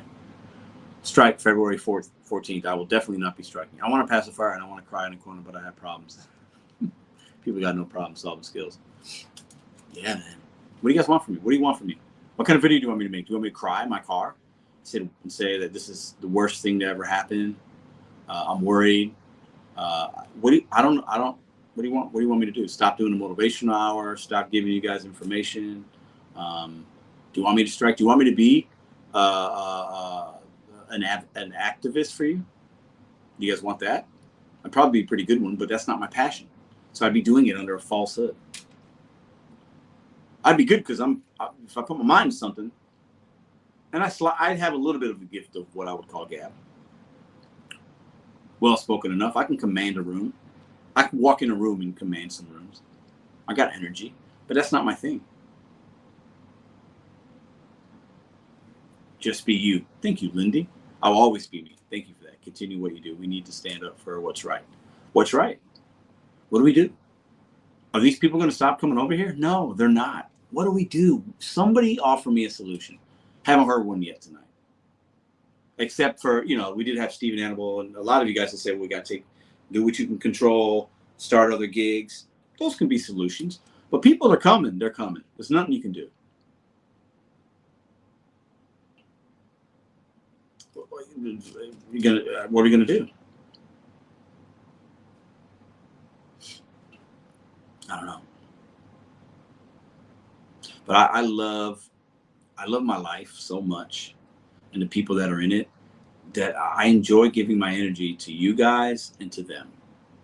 I can control that, and I can have really good days doing that. And I think if a lot of us focused on that more, I think the world would be a better place. And some would say that's selfish, but I call it selective selfishness. I think a lot of us worry about the next guy when we don't have our own shit together. That's a good way to end a life. A lot of us worry about the next man or woman when we don't have our own motherfucking shit together. Do you have your shit together while you're worried about somebody else's pocketbooks and what they're doing? I bet many of you do. A lot don't. It's really easy to worry about somebody else. It's harder to look in the mirror and figure out your shit. Good live tonight. Yeah, I don't know what we can say. I don't know. I don't know. My hope is that I don't want to see a lot more violent things happening, people fighting, and I don't want that. And maybe we get to that place if we have too many people here and there's not enough room. But there's room here. Fuck. I should go and drive through my North City, North County. You know how many abandoned homes there are? We could probably take a lot of money that we're sending in other places, fix these homes, and house people that want to come here. We have room. Anybody that says we don't have room, there's room. It would be a logistic nightmare. There's room here. I'm not saying bring everybody, okay? But the reality is people are coming. So that's the reality. So let's not deal in emotion. Let's deal in reality, right? There's room. Put them in a White House, not a bad idea. There's room there. They should take 100 people and put them in the White House. I agree with that. They have the room. They have the staff. They got the money. They should take 100 people, boom, out of New York City, drop them in the White House. They should take another 100, put them in another politician's home in Massachusetts. Take them in the governor's mansion in Missouri, drop some over there. That's a great idea. I am not against that idea at all. Keep the families together, put them all over the place. Got all these abandoned homes. I would say there's 1,000 buildings in St. Louis.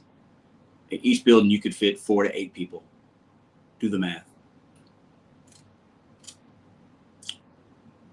I'm just saying it's an idea. I don't see anybody else come up with any ideas. Nobody else said much in this chat tonight.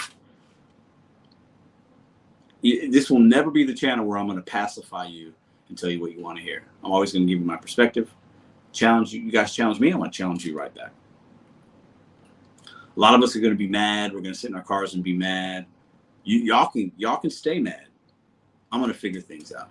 How can I continue to be impactful for my family, my community, and you guys on YouTube? I can control those three things. I can control that. And if I focus my energy on that, and I'm not distracted on things I can't control and another man's pocketbooks, it allows me to be 10 times as impactful.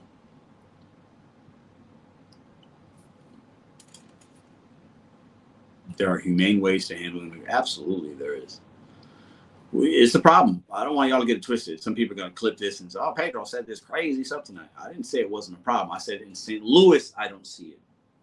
But I realize it's a problem in other marketplaces. But what do you and I do about it? So let's take the pacifier out of our mouth, throw the motherfucker in the water, and come up with some solutions for yourself. I think that's fair. Y'all are great. I appreciate all the love tonight, all the support on this 3-hour live. I think that's a good way to end it. I rambled for the last 45 minutes probably, but that's how I look at it. Too many of us are assuming things. Appreciate y'all. And I appreciate, some of the people that disagree with me in the chat, and some of the, I did time out one person that said something to the effect of, if it's white, it's right or something. I didn't like that comment. I haven't timed somebody out, and they could have been playful, but I didn't like that. So I timed that person out, and it's somebody that I've seen here before. And, if you're being playful, I don't like that. That's just, and I don't time people out on this channel. I couldn't tell you last time I timed somebody out. Right. But I didn't like that. But I appreciate everybody else's perspective. The people that are challenging me, telling me this or I'm wrong. I love it. I love all of that. It's always welcome here.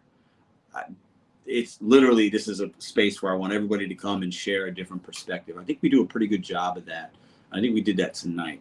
And once again, we don't have to always agree with each other. We don't have to always like each other, but we can be respectful. And we have 2 listening devices and one device to talk, so we can listen more and learn about things that are happening. I learned about Indiana tonight. I learned about Texas, Cleveland, New York, Colorado. These things, we can take this information and then we can make it something. But we got to be willing to ask questions and dig a little deeper, not assume. And listen, I am a little bit, my trust level with media and the government is very low. So when I say, I don't believe everything that I see on TV. Things could be clipped, spun a certain way, camera angles make things look a certain way. Like I'm smart enough to understand that. So my trust level with media and government is very low. And that's my personal issue. Yours might be higher than mine. That's okay. But mine's low. And not for any reason that's really concrete. I haven't had something tragic happen in my life, right? But it's just, you see enough things and you find out this guy said something 10 years ago and you find out it wasn't true. And you see this, you see these motherfucking politicians, these goddamn crooks spending millions of dollars on TV ads, campaigns, buses, all this shit. And you and I are sitting here struggling. Let that sink in for a minute. They say there's not money, get the fuck out of here. That's why I want less government. I'm anti-Trump. I'm anti-Biden. Both of them are crooks in my book. But that's a very hard stance. But that's how I look at it. Anyways, I've rambled way too much. We've stayed a little on topic, but went a little off topic. But that's okay, because I think some of you guys like to rambling anyway. So hit that thumbs up on the way out. I appreciate you guys very, very much. Share this content if you thought it was impactful. Let somebody share it with the Facebook group if you've got it. Share it on YouTube, whatever. You can clip this if you're a content creator. Let's get the conversation, me, Stephen Hannibal, out there and get you guys' perspective. I think we need more open dialogue. On YouTube. And I had a good time tonight. Some of y'all got a little peek behind the Pedro's mind, right? I'm a little wild and crazy, but it works for me. I'm a happy dude. I'm blessed. I have beautiful people in my life, and I work really hard to make sure that they're happy. I can focus on that. That's my legacy. I don't give a fuck about what's like the other people that I've never met. And they pretend to care about me and they want my vote, and they've never met me. They would tell me what they wanted me to hear if I shook their hand. Yeah, I'm good with all those guys. I don't need them. Y'all have a great night.